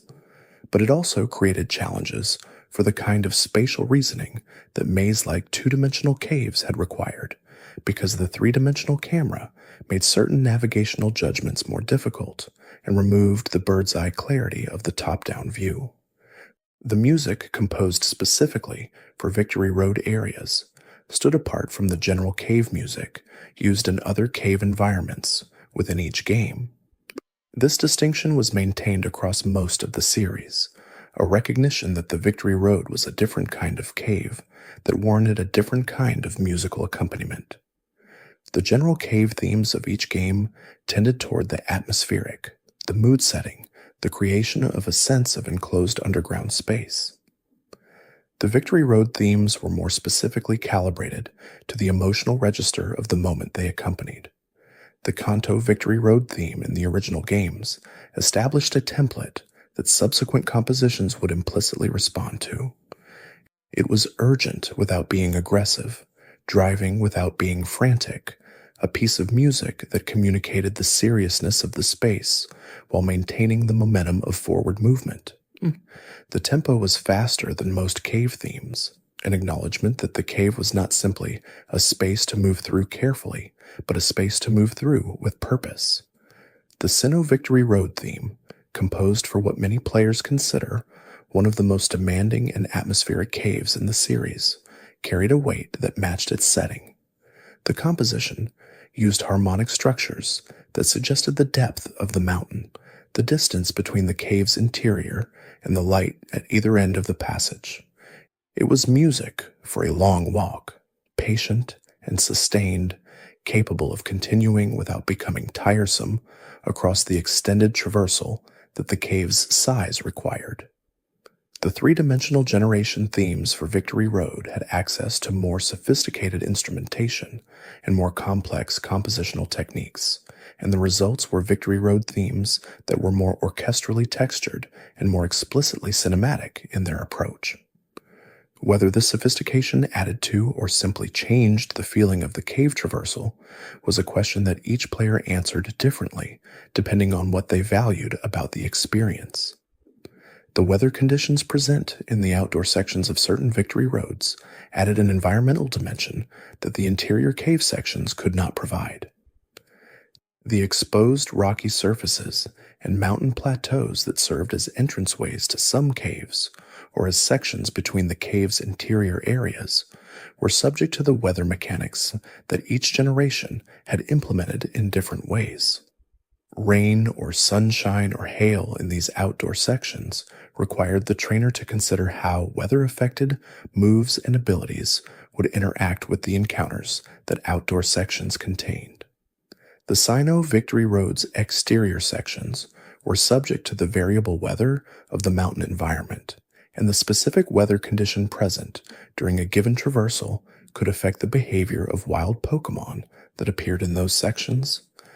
A hailstorm in the mountain's outdoor areas would activate the Ice-type damage over time mechanic for non-Ice-type Pokémon, adding a passive challenge to any extended traversal of those sections.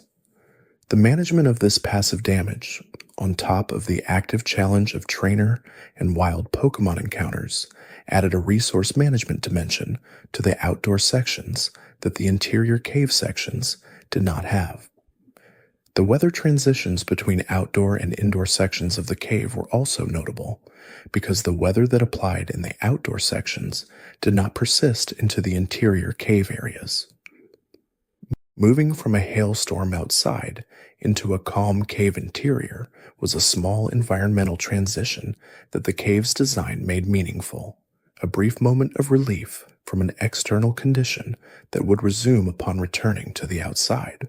The trainer classes that appeared specifically in Victory Road settings became associated with the space in a way that made them recognizable as Victory Road inhabitants across multiple games. The cool trainer class, whose appearance suggested experience and sophistication, appeared in Victory Roads as a consistent presence across multiple generations. Their teams were diverse and well assembled, with Pokémon selected for coverage and effectiveness rather than type specialization. The cool trainer in the Victory Road was a trainer who had thought carefully about their team, who had made choices that went beyond picking the strongest individual Pokémon and toward creating a group that worked together. The Dragon Tamer class, appearing in certain generations' Victory Road caves, was more specifically calibrated to the environment. Dragon types in the wild encounter pools were matched by dragon tamer trainers whose dedication to the type gave the cave's draconic theme a human dimension. The presence of dragon tamers in the Kalos Victory Road, alongside the wild gabbit that could be found in the cave's outer section, created a coherent sense that the cave was a place where dragons and those who specialized in them had gathered. The Battle Girl class that appeared in several generations' Victory Roads was typically associated with strong physical attacker Pokémon, fighting types, and other high-attack Pokémon that could challenge a team unprepared for raw physical damage. Their presence added a specific type of challenge to the cave that required different responses than the special attackers often fielded by cool trainers, or the diversely typed teams of veterans. The veterans themselves, appearing more prominently in later generations' Victory Roads, brought a quality of experience to their trainer class that matched the position they occupied in the cave. A veteran was a trainer who had been doing this for a long time, whose team reflected accumulated experience rather than fresh enthusiasm, whose Pokémon selections showed the judgment that came from years of battling. Facing a veteran in the Victory Road was an encounter with a trainer who had passed through this space before, who knew what it meant to be here and what it asked. The post-game relationship to Victory Road was a dimension of the cave experience that only players who had completed the main story understood. After the champion had been defeated and the credits had rolled, the Victory Road remained accessible, and its characters shifted in the post-game context in specific ways. The wild Pokémon in the cave remained at their original levels in most games, which meant that returning to the Victory Road with a post-game team of higher-leveled Pokémon was a different experience than the original traversal. Encounters that had required genuine attention during the first playthrough could be resolved almost automatically by a post-game team, and the cave's primary interest became its item locations and its exclusive wild Pokémon rather than its challenge. In games that added post-game content to the Victory Road area, additional trainers or modified encounter lists reflected the expanded capabilities that the post-game content was designed to provide. The Battle Frontier and Battle Tower and other post-game challenge structures that appeared in various generations were typically accessible through or adjacent to the Victory Road area, making the cave a threshold not just for the main story's conclusion, but for the post-game challenge structures that extended the game's engagement beyond the credits. The National Pokédex completion efforts that post-game play often focused on sometimes led players back through the Victory Road repeatedly, looking for specific Pokémon that could only be found in the cave or using the cave's wild encounters for specific training purposes.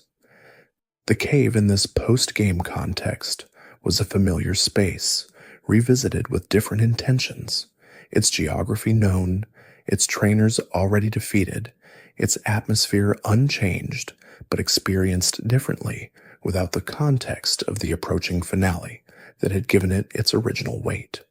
The connection between Victory Road and the concept of a trainer's readiness was embedded in the design of the space at a level below the specific mechanics of puzzles and encounters. The cave assumed a certain level of preparation and was designed to test it, not as an arbitrary barrier, but as a final check on whether the journey had been taken seriously. A trainer who arrived at the Victory Road with a team of Pokémon at levels below what the cave's wild encounters required would find the traversal significantly more difficult than intended. The wild Pokémon at level 40 or 45 or 50 could overwhelm a team whose average level was 35, not through any single devastating encounter, but through the accumulation of damage across multiple encounters with no easy access to healing. The cave required healing items, or a team that could handle the level of opposition it contained, or both. The specific level of preparation required was calibrated differently in different games. Some generations' Victory Roads were accessible to teams with more modest preparation, their encounter levels close enough to the late-game route levels that a trainer who had not specifically ground for the cave could still navigate it successfully with attention and care. Other generations' caves, particularly those of the 4th generation with its higher-level wild encounters, required more deliberate preparation to handle safely. This calibration of difficulty was part of what made different victory roads feel different from each other in ways that went beyond their specific visual designs or puzzle mechanics. The sense of the cave as a genuine test depended on its difficulty being meaningful relative to the trainer's preparation, on there being real stakes to entering without adequate readiness. Victory roads that could be navigated by a team at any reasonable level felt less like tests and more like corridors, spaces that asked nothing because nothing was at risk. The items hidden within Victory Road caves were not simply rewards for exploration, but part of the game's economy of resources at a specific and critical moment in the progression. A trainer entering the Victory Road had not yet spent their resources on the Elite Four, had not yet used the healing items and Pokeballs, and held items that the League battles would require. The items found in the cave were additions to this resource pool, and their specific identities were chosen to address the particular needs of the moment. Full Restores were the highest tier healing item, capable of restoring a Pokémon fully in one use, and their placement in the Victory Road was appropriate to the position in the game. Earlier cave areas might contain full heals or super potions, items appropriate to the level of the encounter they supported. The Victory Road received Full Restores because the encounters it supported, the Elite Four battles, required a quality of healing that the cave's preparatory items should match. Rare candies, which instantly advanced a Pokemon's level by 1, appeared in almost every Victory Road and had a specific strategic significance in the context of the cave. A Pokemon that was close to evolving, sitting at level 48 when it evolved at 49, could be nudged over that threshold by a rare candy without requiring an additional round of grinding. This application of the rare candy in the Victory Road was practical and immediate, connected to the specific moment in the game that the item had been placed in. Technical machines for powerful and broadly useful moves completed the typical Victory Road item roster. Earthquake and Stone Edge and Iron Tail and Stealth Rock, moves with coverage or utility across the wide range of types represented in the Elite Four, appeared in the side passages and hidden corners of Victory Road caves as final additions to the trainer's tactical toolkit. The placement of these moves in the cave was a statement about what would be useful in the battles immediately ahead, a final piece of advice delivered through the cave's geography. The connection between Victory Road and Mount Silver in the Johto games deserves specific attention, because Mount Silver occupied a role in the game's structure that was adjacent to but distinct from the traditional Victory Road function. Mount Silver was a mountain accessible only after completing both the Johto and Kanto portions of the game, whose traversal led not to a Pokémon League, but to Red, the protagonist of the first-generation games, waiting alone at the mountain's summit. Mount Silver was not a Victory Road in the traditional sense. It did not lead to a formal Pokémon League structure or a sequence of Elite Four battles, but it performed a similar function in the game's narrative architecture, serving as a final passage through a challenging environment that prepared the player emotionally and mechanically for a singular and climactic confrontation. The wild Pokémon of Mount Silver were among the highest leveled in the game, requiring a team of significant strength to navigate safely. The mountain was dark in its interior sections, requiring the flash ability to see clearly.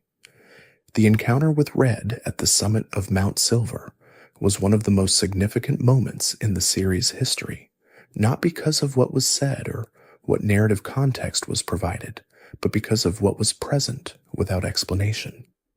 Red said nothing.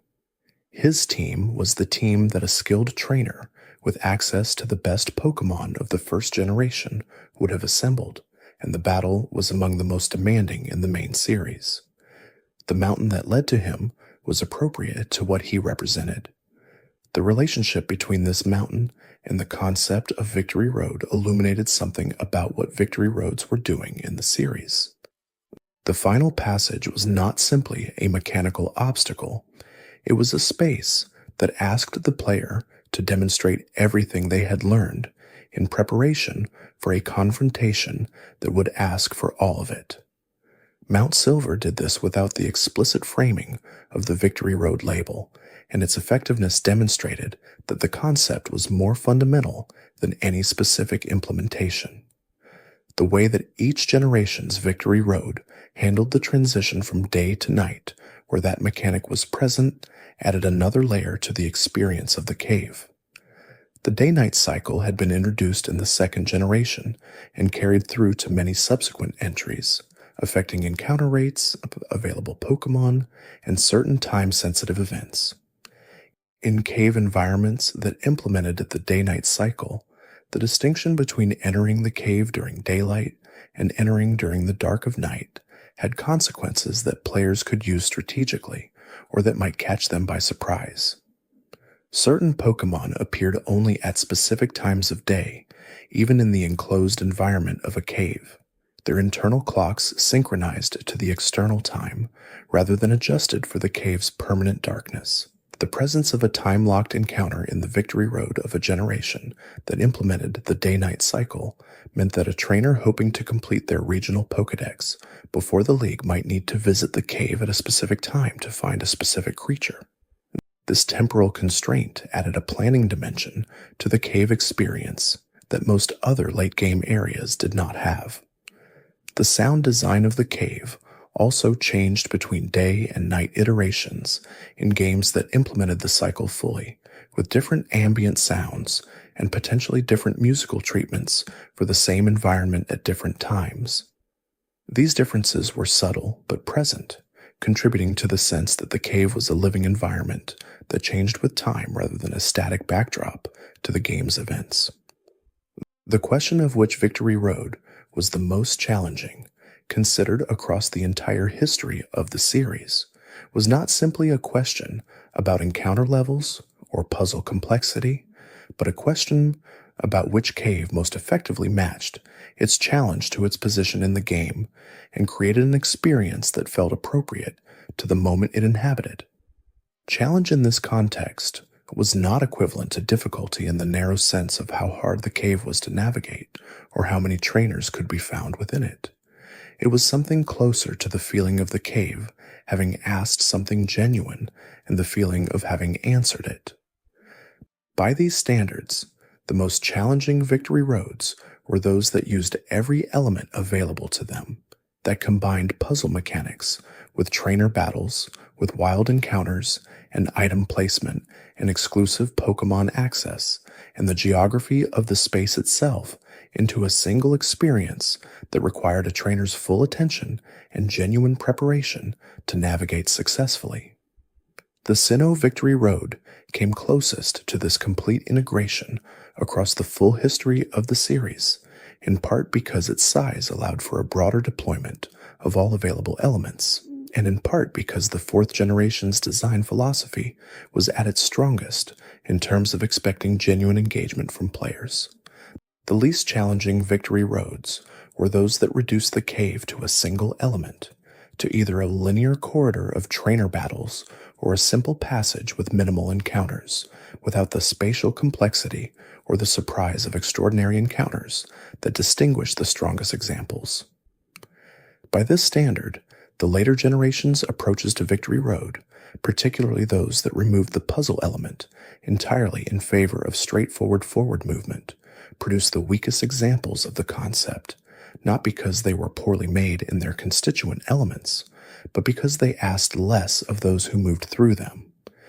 The ideal Victory Road, if such a thing existed in summary rather than in any specific implementation, would be a cave that required navigation through genuine spatial complexity, that populated its corridors with trainer battles of appropriate and varied challenge that offered wild Pokémon encounters that were meaningful both for the in-game moment and for the completionist and training interests of diverse players, that placed items of genuine value in positions that rewarded exploration beyond the critical path, and that concluded with an opening onto the Pokémon League that felt earned by the traversal that had preceded it. The memory of a specific boulder that got stuck, the memory of a specific Golbat encounter at the worst possible moment, the memory of finding a rare candy in a dark corner that turned a Pokemon's last experience point into a new level, the memory of the trainer who appeared out of nowhere and nearly knocked out the entire party, the memory of finding the exit after what felt like a very long time in the dark. These specific, granular memories are what the Victory Road left behind in the players who spent time in its stone corridors. They are not the memories of a perfect experience. The boulders that got stuck were frustrating. The Golbat that appeared when the party was already low on health was genuinely disruptive. The trainer who was nearly impossible to avoid was sometimes encountered at the worst possible moment. But these frustrations were part of what made the cave memorable, part of what made the emergence from it feel like an accomplishment rather than a formality. The memories of the Victory Road exist alongside the memories of everything else in the games that contained them, and they are connected to those other memories in specific ways. The memory of Moltres waiting in the corner of the cave is connected to the memory of using Moltres in the Elite Four. The memory of pushing boulders across the floor of the cave is connected to the memory of having learned strength from a specific trainer or received it from a specific item earlier in the game. The memories of the cave are embedded in the larger memory of the journey, inseparable from everything that preceded them. This embeddedness is what makes the Victory Road more than a level or a zone or a mechanic. It is a passage in the literal sense, a part of the story that connects what came before it to what comes after, that gives the transition from journey to conclusion a physical and temporal shape. The cave is the shape of the ending, the darkness through which the light of the final challenge is approached.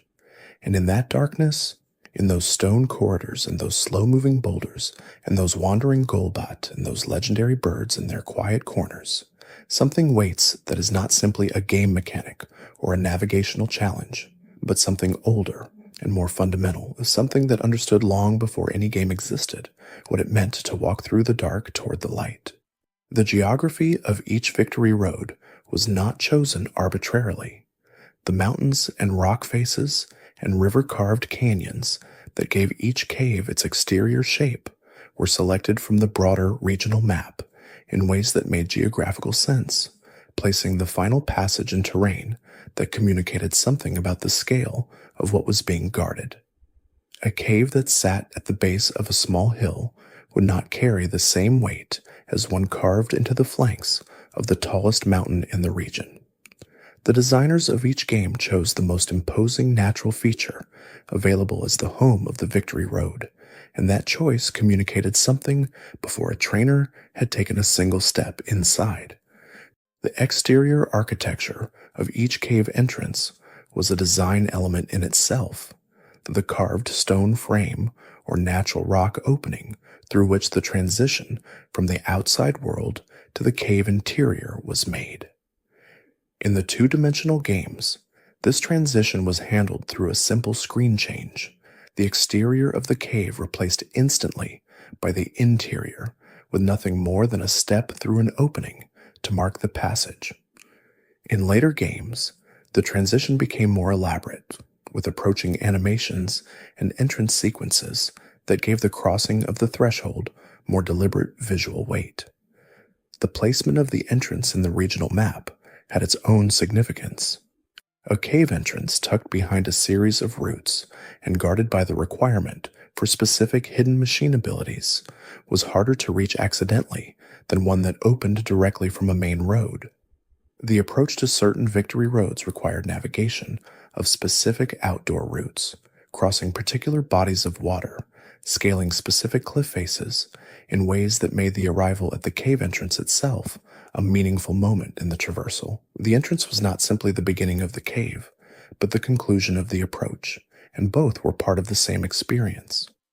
The concept of the Pokémon journey as a coming-of-age narrative was embedded in the structure of each game from the very first step when a young trainer left their hometown and entered the wider world of the region for the first time.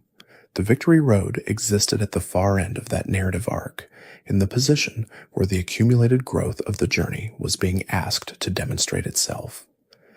The trainer who entered the Victory Road was not the same trainer who had left home at the beginning of the game, and the cave was designed to require the capabilities that the journey had built. This narrative arc was not explicit in the way that the main story of each game was explicit. It was structural, built into the game's mechanics and progression rather than communicated through dialogue or cutscenes. A trainer who had not battled enough trainers, who had not trained their Pokémon sufficiently, who had not prepared with adequate items, would find the Victory Road genuinely difficult in ways that the rest of the game had not been. The cave was the point where the implicit demand of the journey became explicit and unavoidable. The coming-of-age dimension of the Victory Road experience was something that players who encountered these games at young ages understood in a visceral and personal way that was difficult to articulate at the time but clear in retrospect. The cave was hard. Getting through it meant something. Arriving on the other side was an accomplishment that the game marked not with a congratulatory message, but with the sight of the Pokémon League building, waiting in silence, enormous and significant, and completely indifferent to however long the cave had taken. The specific Pokémon that appeared as overworld sprites or were visible in the environment of certain Victory Roads, rather than appearing only as random encounters, added a dimension to the cave experience that pure random encounters could not provide. Seeing a large Pokémon moving through the cave before encountering it in battle was a different kind of introduction than the sudden appearance of a battle screen. It gave the creature a spatial existence, a sense of occupying the same physical space as the trainer before the abstraction of battle resolved the encounter. The Pokémon that were visible in the overworld of specific cave areas were typically chosen for their visual impact, their size or distinctive appearance, making them worth the extra design work required to place them as overworld objects rather than simple encounter triggers. A Steelix moving through a narrow cave corridor was a visually distinct object that communicated the cave's inhabitation in a way that a simple encounter with the same Pokémon in a random battle did not.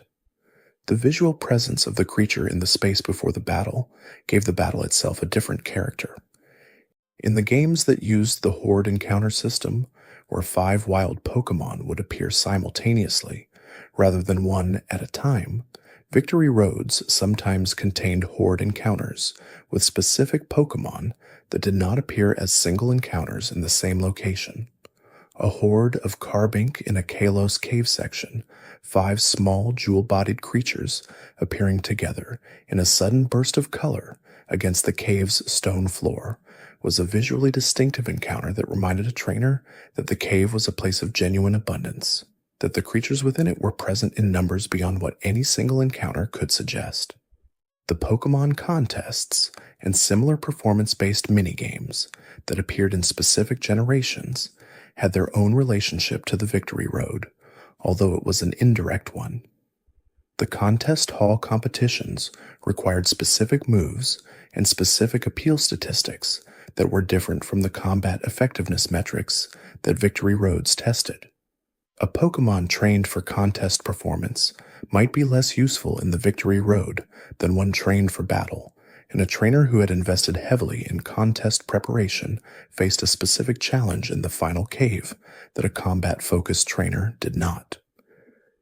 This tension between different modes of play was built into the game design deliberately, an acknowledgement that the Pokémon world was large enough to contain multiple kinds of excellence, and that the Victory Road represented only one of them.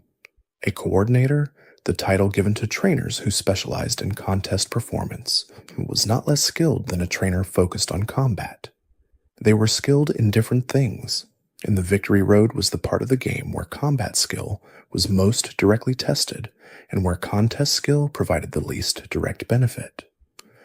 The Pokémon Amy and Pokémon Refresh systems of later generations, which built friendship and affection through direct interaction with Pokémon rather than through battle experience, had their own connection to the Victory Road through the affection mechanics they introduced. A Pokémon with high affection had access to in-battle benefits, including the ability to survive attacks that would otherwise knock it out once per battle, increased critical hit rates, and faster experience gain. These benefits were available in the Victory Road and could meaningfully affect how difficult the traversal was for a trainer who had invested time in affection-building mechanics. The badge check system that governed access to Victory Road was a formal gate that the games implemented in different ways across different generations. In the earliest games, the check happened at a specific point on the route before the cave entrance, a gate building or gatehouse where a non-player character would examine the trainer's badge case and allow passage only if all 8 required badges were present. This formal check was a mechanical implementation of the narrative logic that the Victory Road existed for, the idea that only a trainer who had proven themselves in the 8 gym challenges of the region had the right to attempt the final passage. The 8 badges were not simply trophies from 8 separate battles.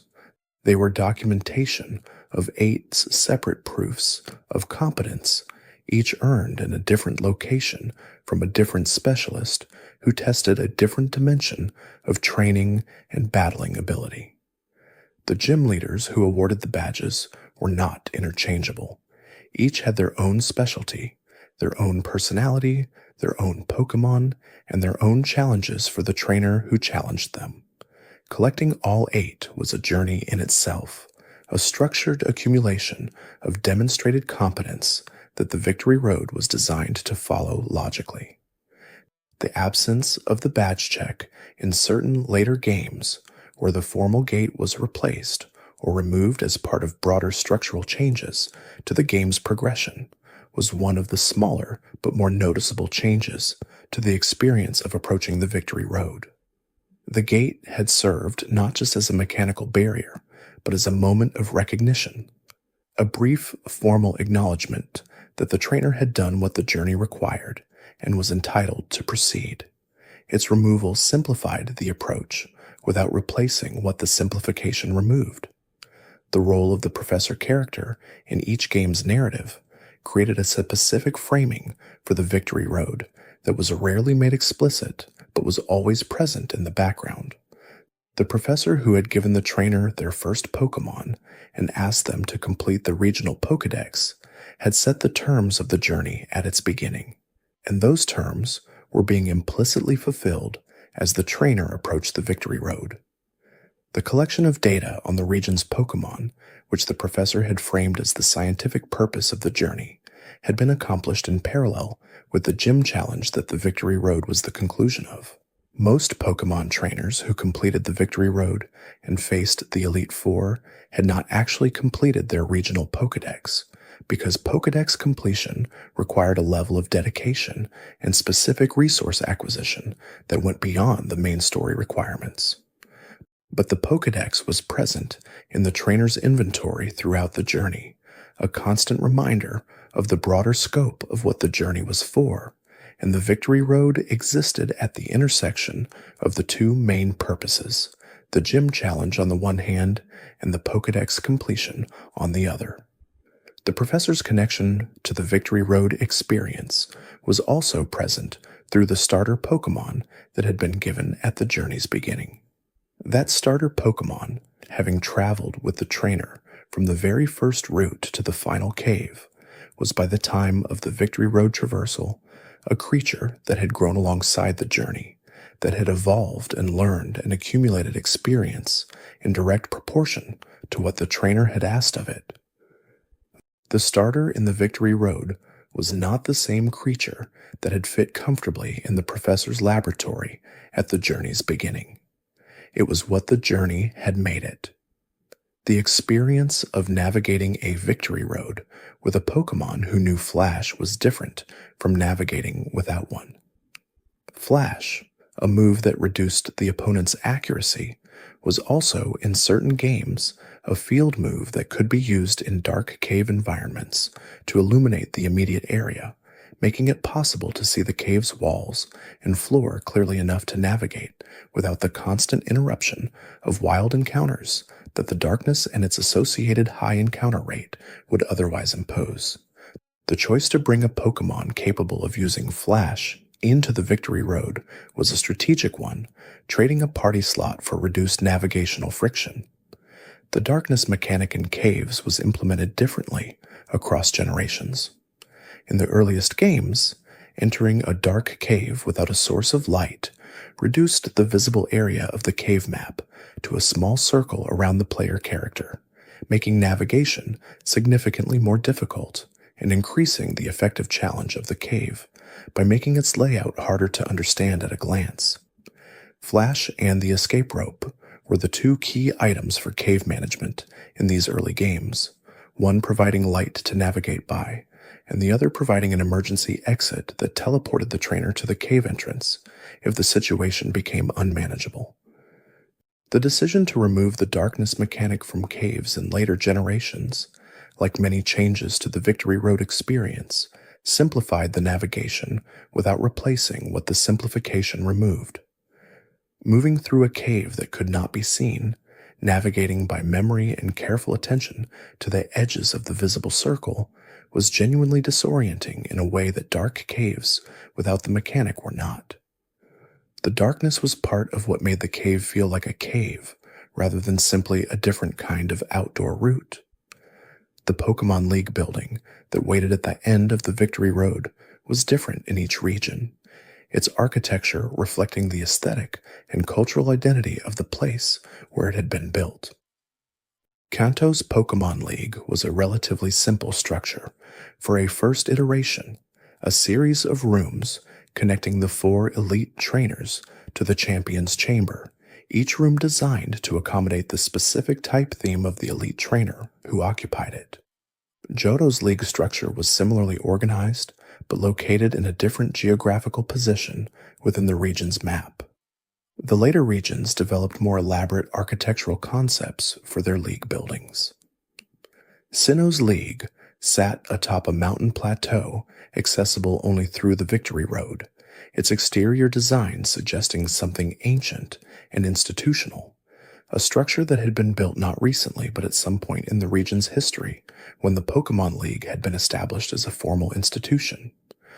Unova's league was connected to a larger constructed complex that included the skyscraper known as the Battle Subway Hub, giving the league building a metropolitan character that matched the Unova region's more urban aesthetic.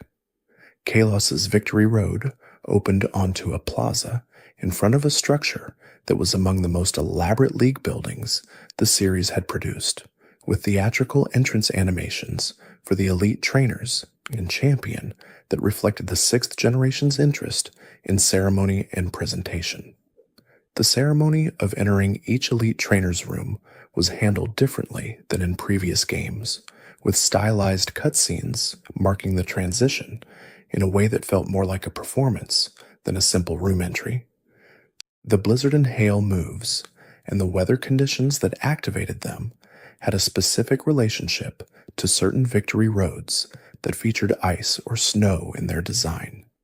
Caves with ice-covered floors, where the sliding mechanic required trainers to plan their movement across the ice rather than moving freely, were a subset of the larger Victory Road design vocabulary that used environmental conditions to create navigational challenges beyond simple maze construction. The ice floors of certain Victory Roads communicated something about the region's climate and geography in the same way that the cave's wild encounter list communicated something about its ecology. A cave with ice floors existed in a cold mountain environment, and the mechanics of the ice were a direct translation of the physical property of ice into game terms. Moving across ice without stopping was what ice did, and the game honored that property in its mechanics, even as it turned it into a puzzle element.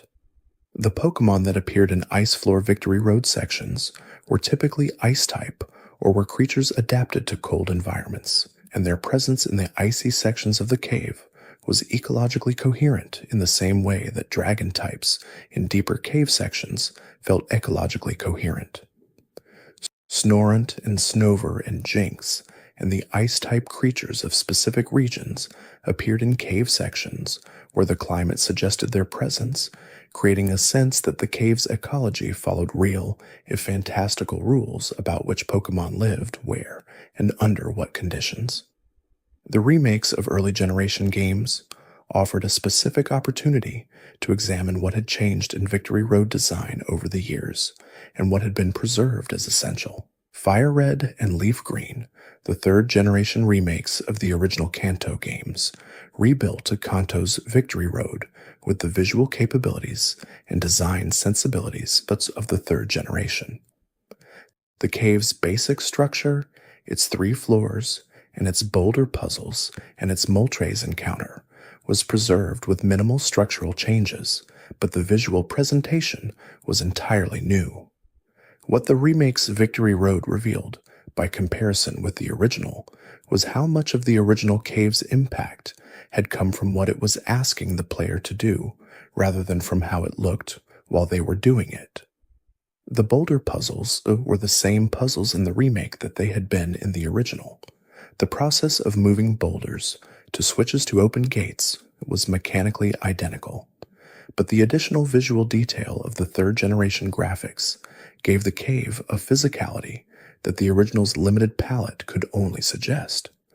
Heart Gold and Soul Silver, the fourth-generation remakes of the Johto games, reconstructed Johto's Victory Road within the visual and mechanical framework of the fourth generation. The rival encounter within the cave was given additional emotional weight by the broader narrative refinements that the remake applied to the rival character's arc. The wild Pokémon of the cave were given updated encounter rates and the addition of time of day variations that the original second-generation games had included, but that were expanded upon in the remake. Brilliant Diamond and Shining Pearl, the 8th-generation remakes of the Sinnoh games, rebuilt Sinnoh's Victory Road in 3 dimensions while attempting to preserve the structural complexity that had made the original cave memorable. The 3-dimensional version of the cave preserved the multi-floor structure and the rock climb requirements of the original, translating what had been a 2-dimensional maze into a 3-dimensional space that attempted to maintain the spatial reasoning demands that the original had made. The held item system that had been introduced in the second generation and expanded significantly in subsequent entries was part of the strategic preparation for the Victory Road in ways that went beyond simply equipping a held item and forgetting about it. Certain held items affected the behavior of Pokémon in specific battle situations, providing healing under specific conditions, activating at specific health thresholds, boosting the power of specific move types, or providing immunity to specific status conditions. A trainer preparing for the Victory Road and the Elite Four beyond it had to make decisions about held items that reflected their understanding of what they were about to face. An item that provided a significant defensive benefit against one type might not be useful against the full range of types represented in the Elite Four sequence. An item that boosted the power of a specific move type might be optimal against some elite trainers, but not against others. The held item decisions were part of the preparation that the Victory Road asked for. The evolution items that allowed certain Pokémon to evolve, and that were sometimes found within Victory Roads, added another dimension to the item economy of the cave. A Pokémon who could evolve with a specific held item, a Pokémon like Onix evolving into Steelix via Metal Coat when traded, or Seadra evolving into Kingdra via Dragon Scale when traded, might find that the Victory Road contained the specific item that had been needed for the evolution throughout the second half of the game. The placement of evolution items in the Victory Road was a design choice that acknowledged the cave as a final opportunity, a last chance to complete evolutions before the Elite Four made those same evolutions more powerful.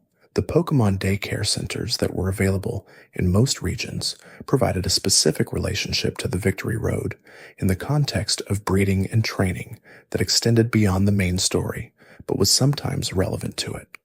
A trainer who had used the daycare to breed specific Pokemon with specific egg moves was bringing a different kind of team preparation into the cave than one who had simply caught and trained whatever Pokemon appeared on the journey's routes. The egg move system, which allowed Pokemon to hatch with moves that they would not normally learn through leveling up, was a mechanism for team customization that rewarded advanced planning and knowledge of the Pokemon's genetic heritage.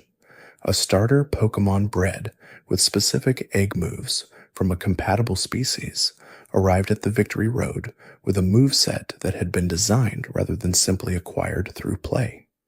The trainer who had done this work had prepared in a different way than the trainer who had not.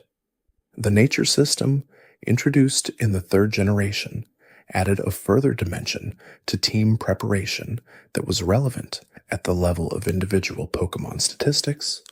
A Pokemon's nature modified 2 of its base statistics, increasing one and decreasing another, and the specific nature that a Pokemon possessed was determined at the moment of its encounter or hatching.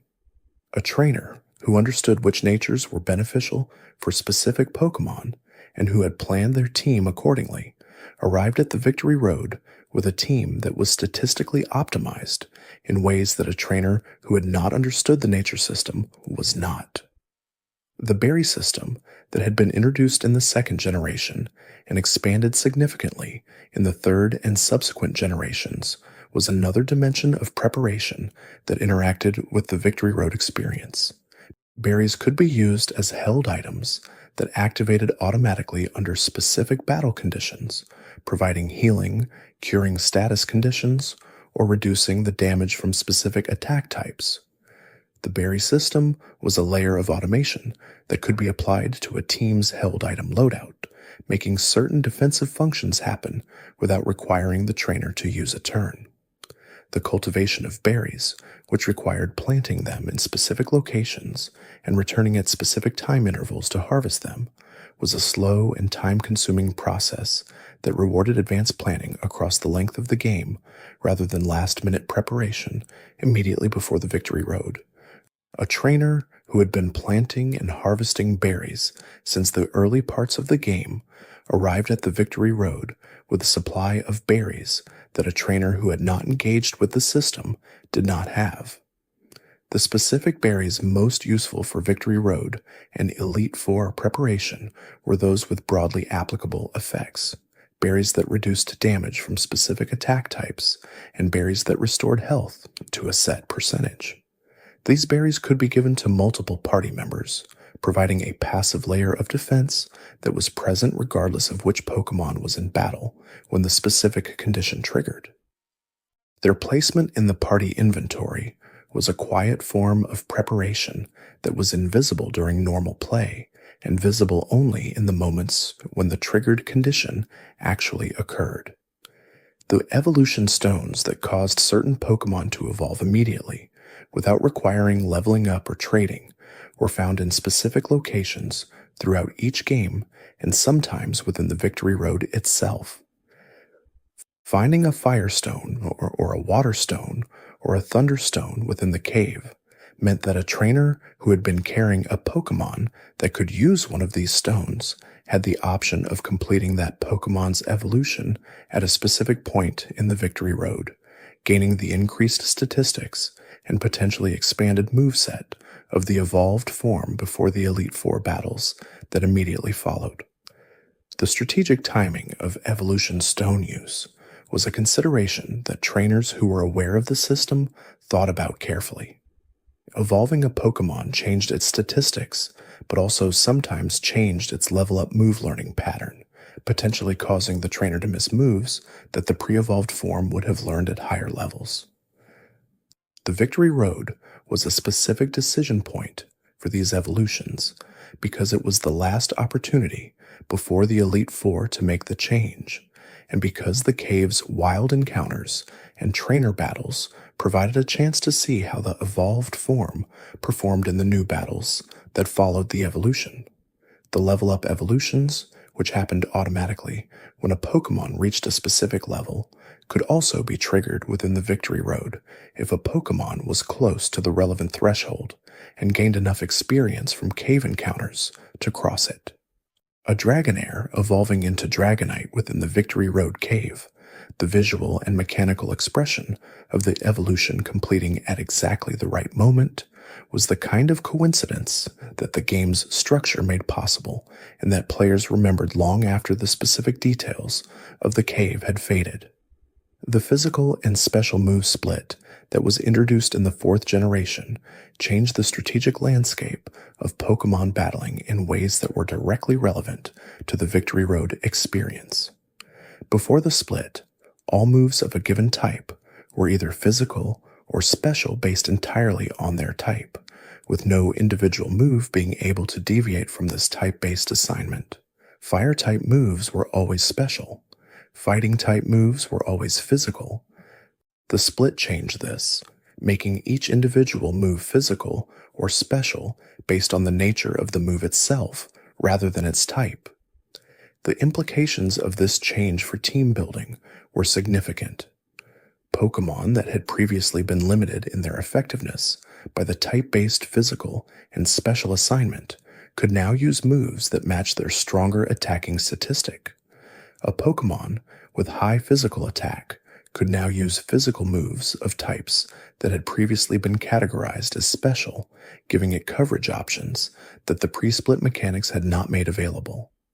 The Victory Roads of the 4th generation and beyond existed in this changed strategic landscape, where the type matchup calculations a trainer needed to perform were more complex than they had been in the 3 previous generations.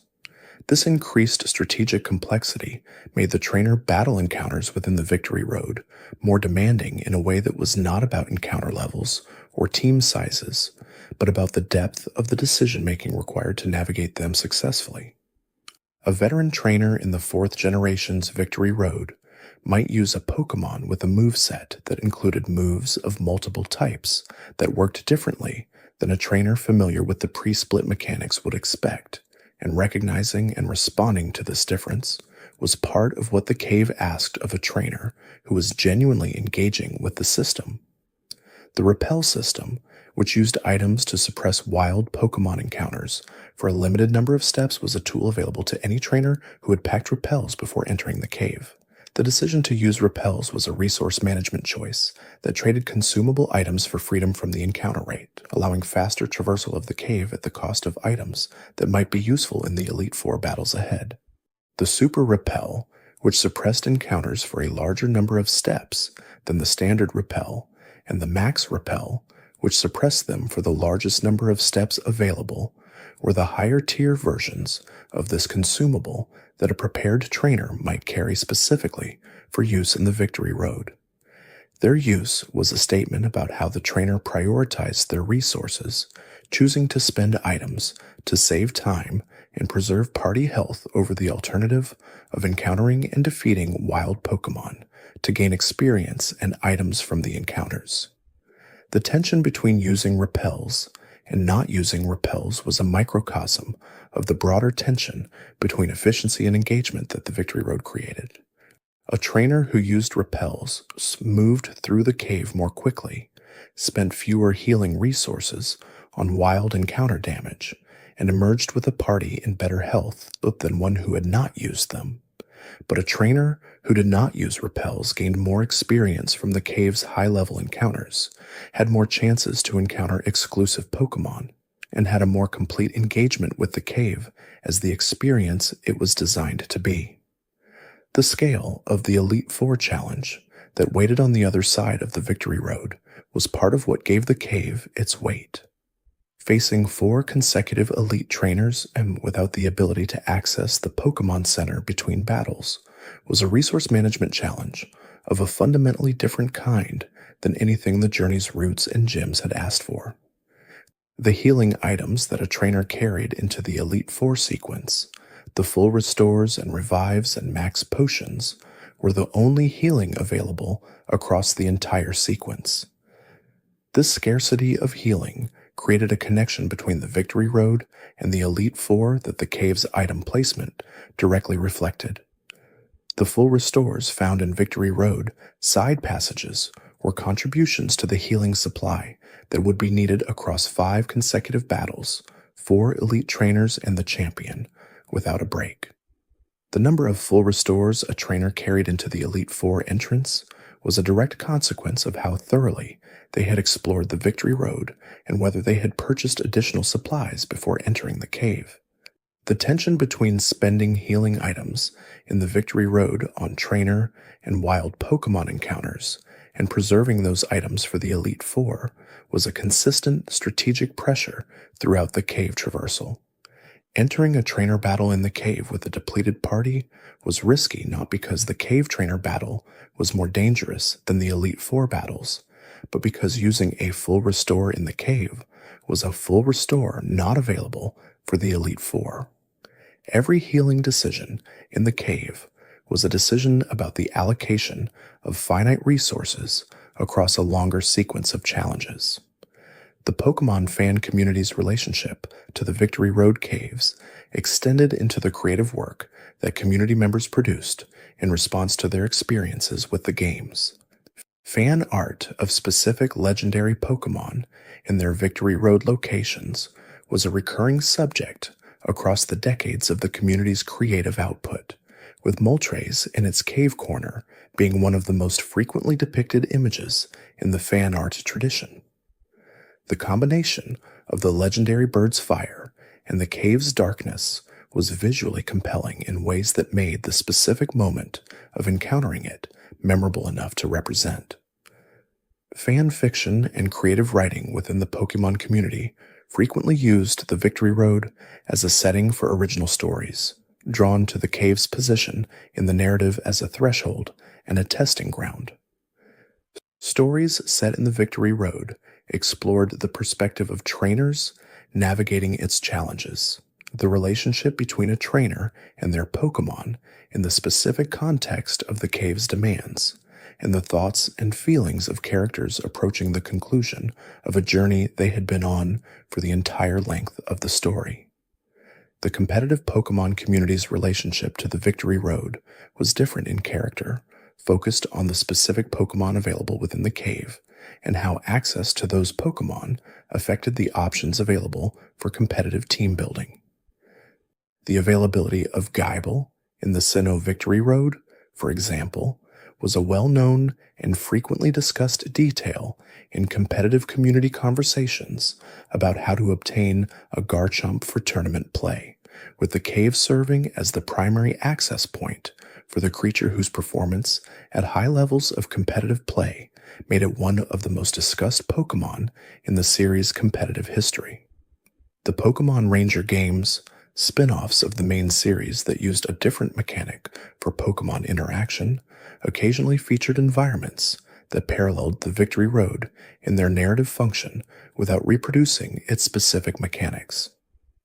The Ranger games were structured around a different kind of journey, with a different kind of conclusion, but the principle of a final challenging passage before the game's climactic mission was present in their design, in ways that showed how fundamental the concept was to the broader Pokémon game structure.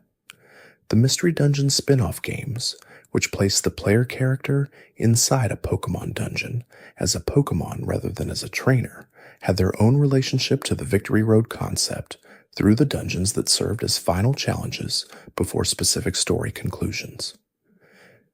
These dungeons were generated procedurally rather than hand-designed, meaning their layouts changed with each visit, but their position in the narrative arc was analogous to the Victory Road's position in the main series games. They were the last difficult passage before the climactic encounter, the space where the accumulated strength of the journey was asked to demonstrate itself.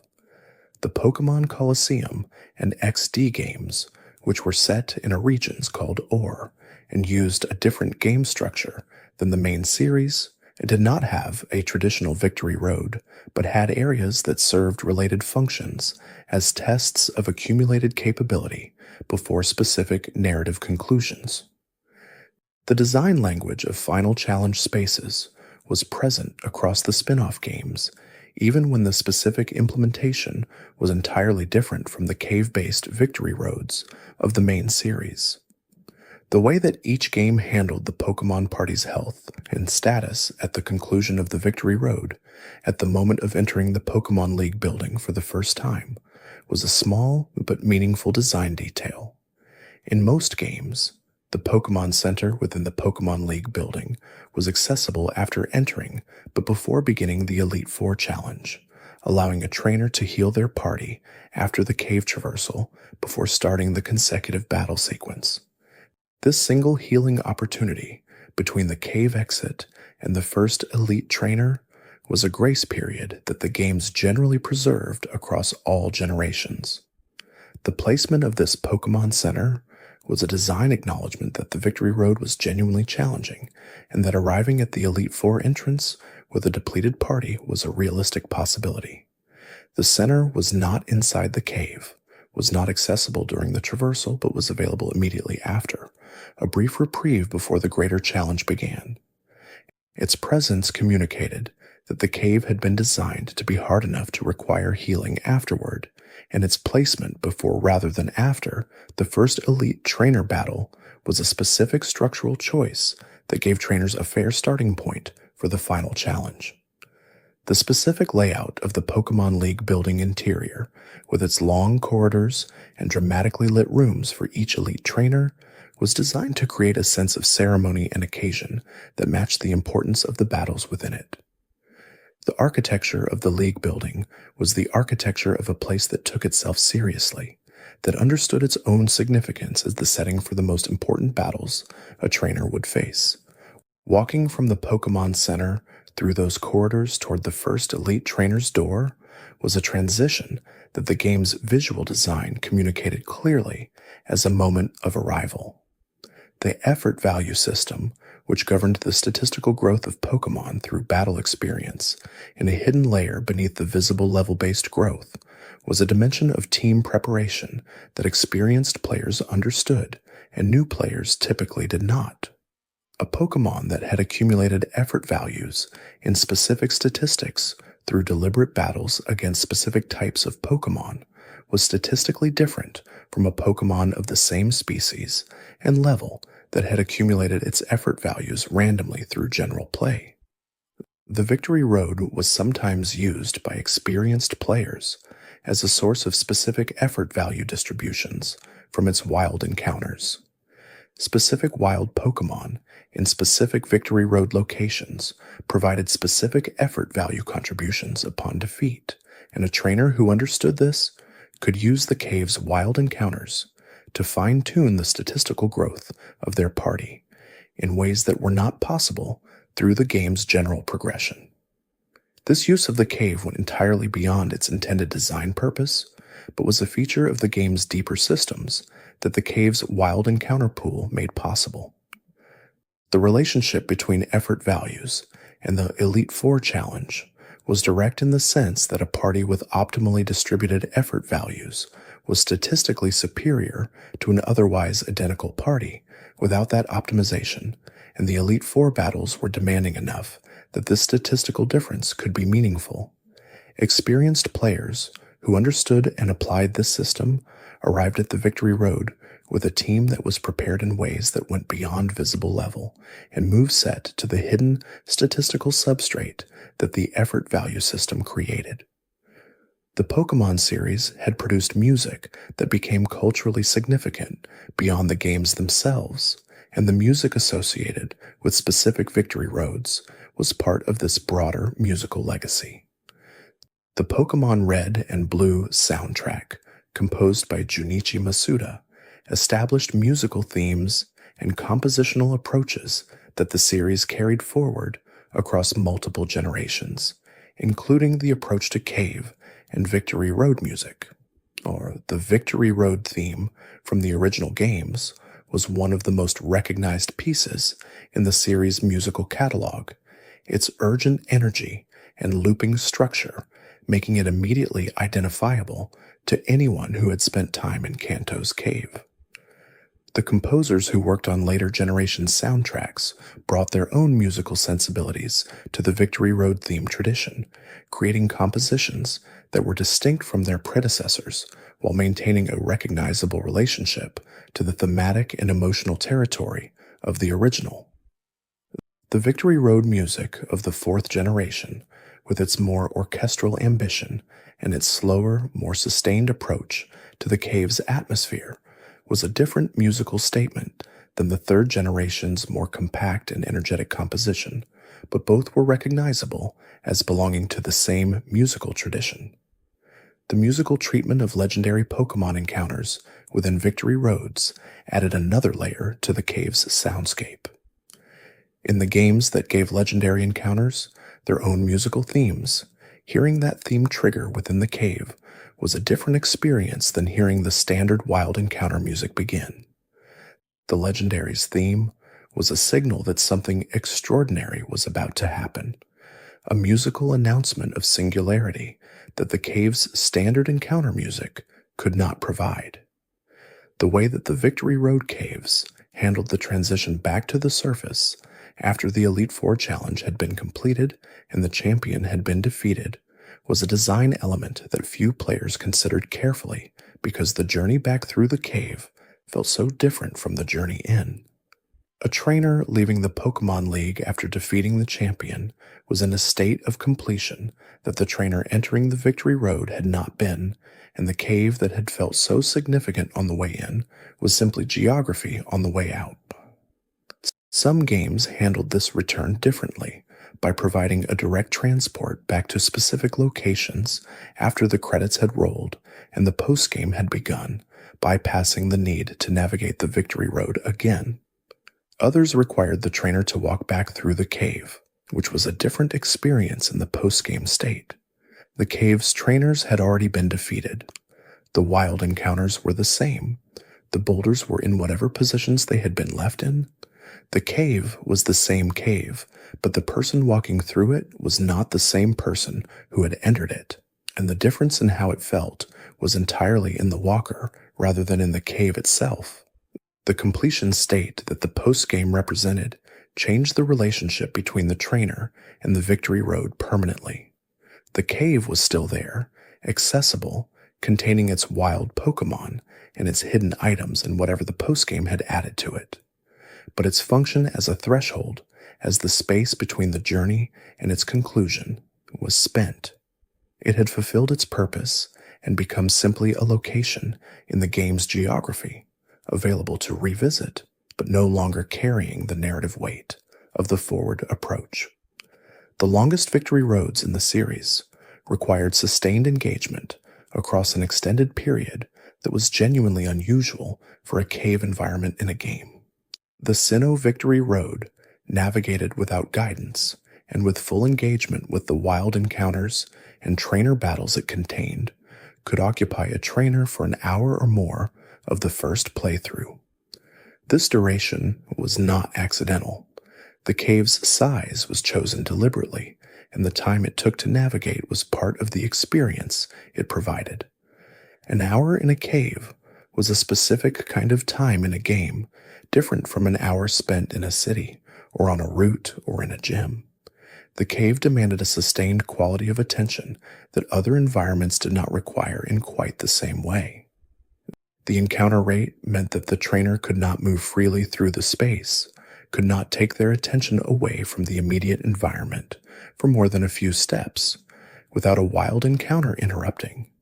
The cave held attention in a particular way, concentrating it on the immediate task of navigation and encounter management.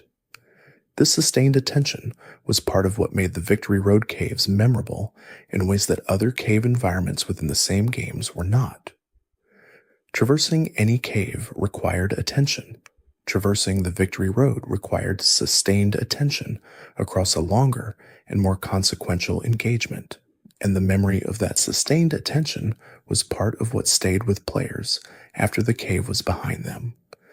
The specific details of where the boulders were and which trainers were on which floor faded with time.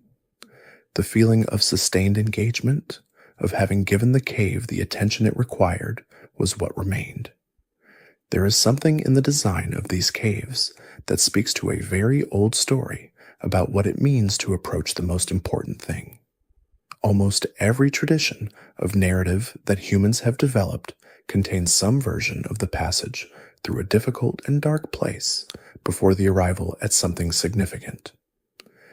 The hero's descent into the underworld, the knight's journey through the enchanted forest, the traveler's crossing of the high mountain pass, these are all versions of the same story about the relationship between difficulty and arrival, about how the thing that is worth reaching is reached through the thing that is hard.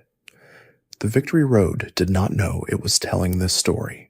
It was a video game cave with boulders and wild Pokémon encounters and trainer battles and hidden items. But it was telling the story anyway, in the specific way that good design tells stories, which is by creating an experience whose meaning is felt rather than stated.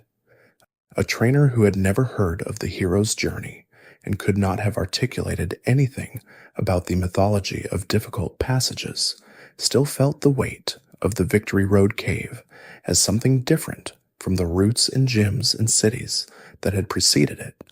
The cave was different because the thing on the other side of it was different, and the difficulty of the cave was the game's way of communicating that difference without saying anything directly.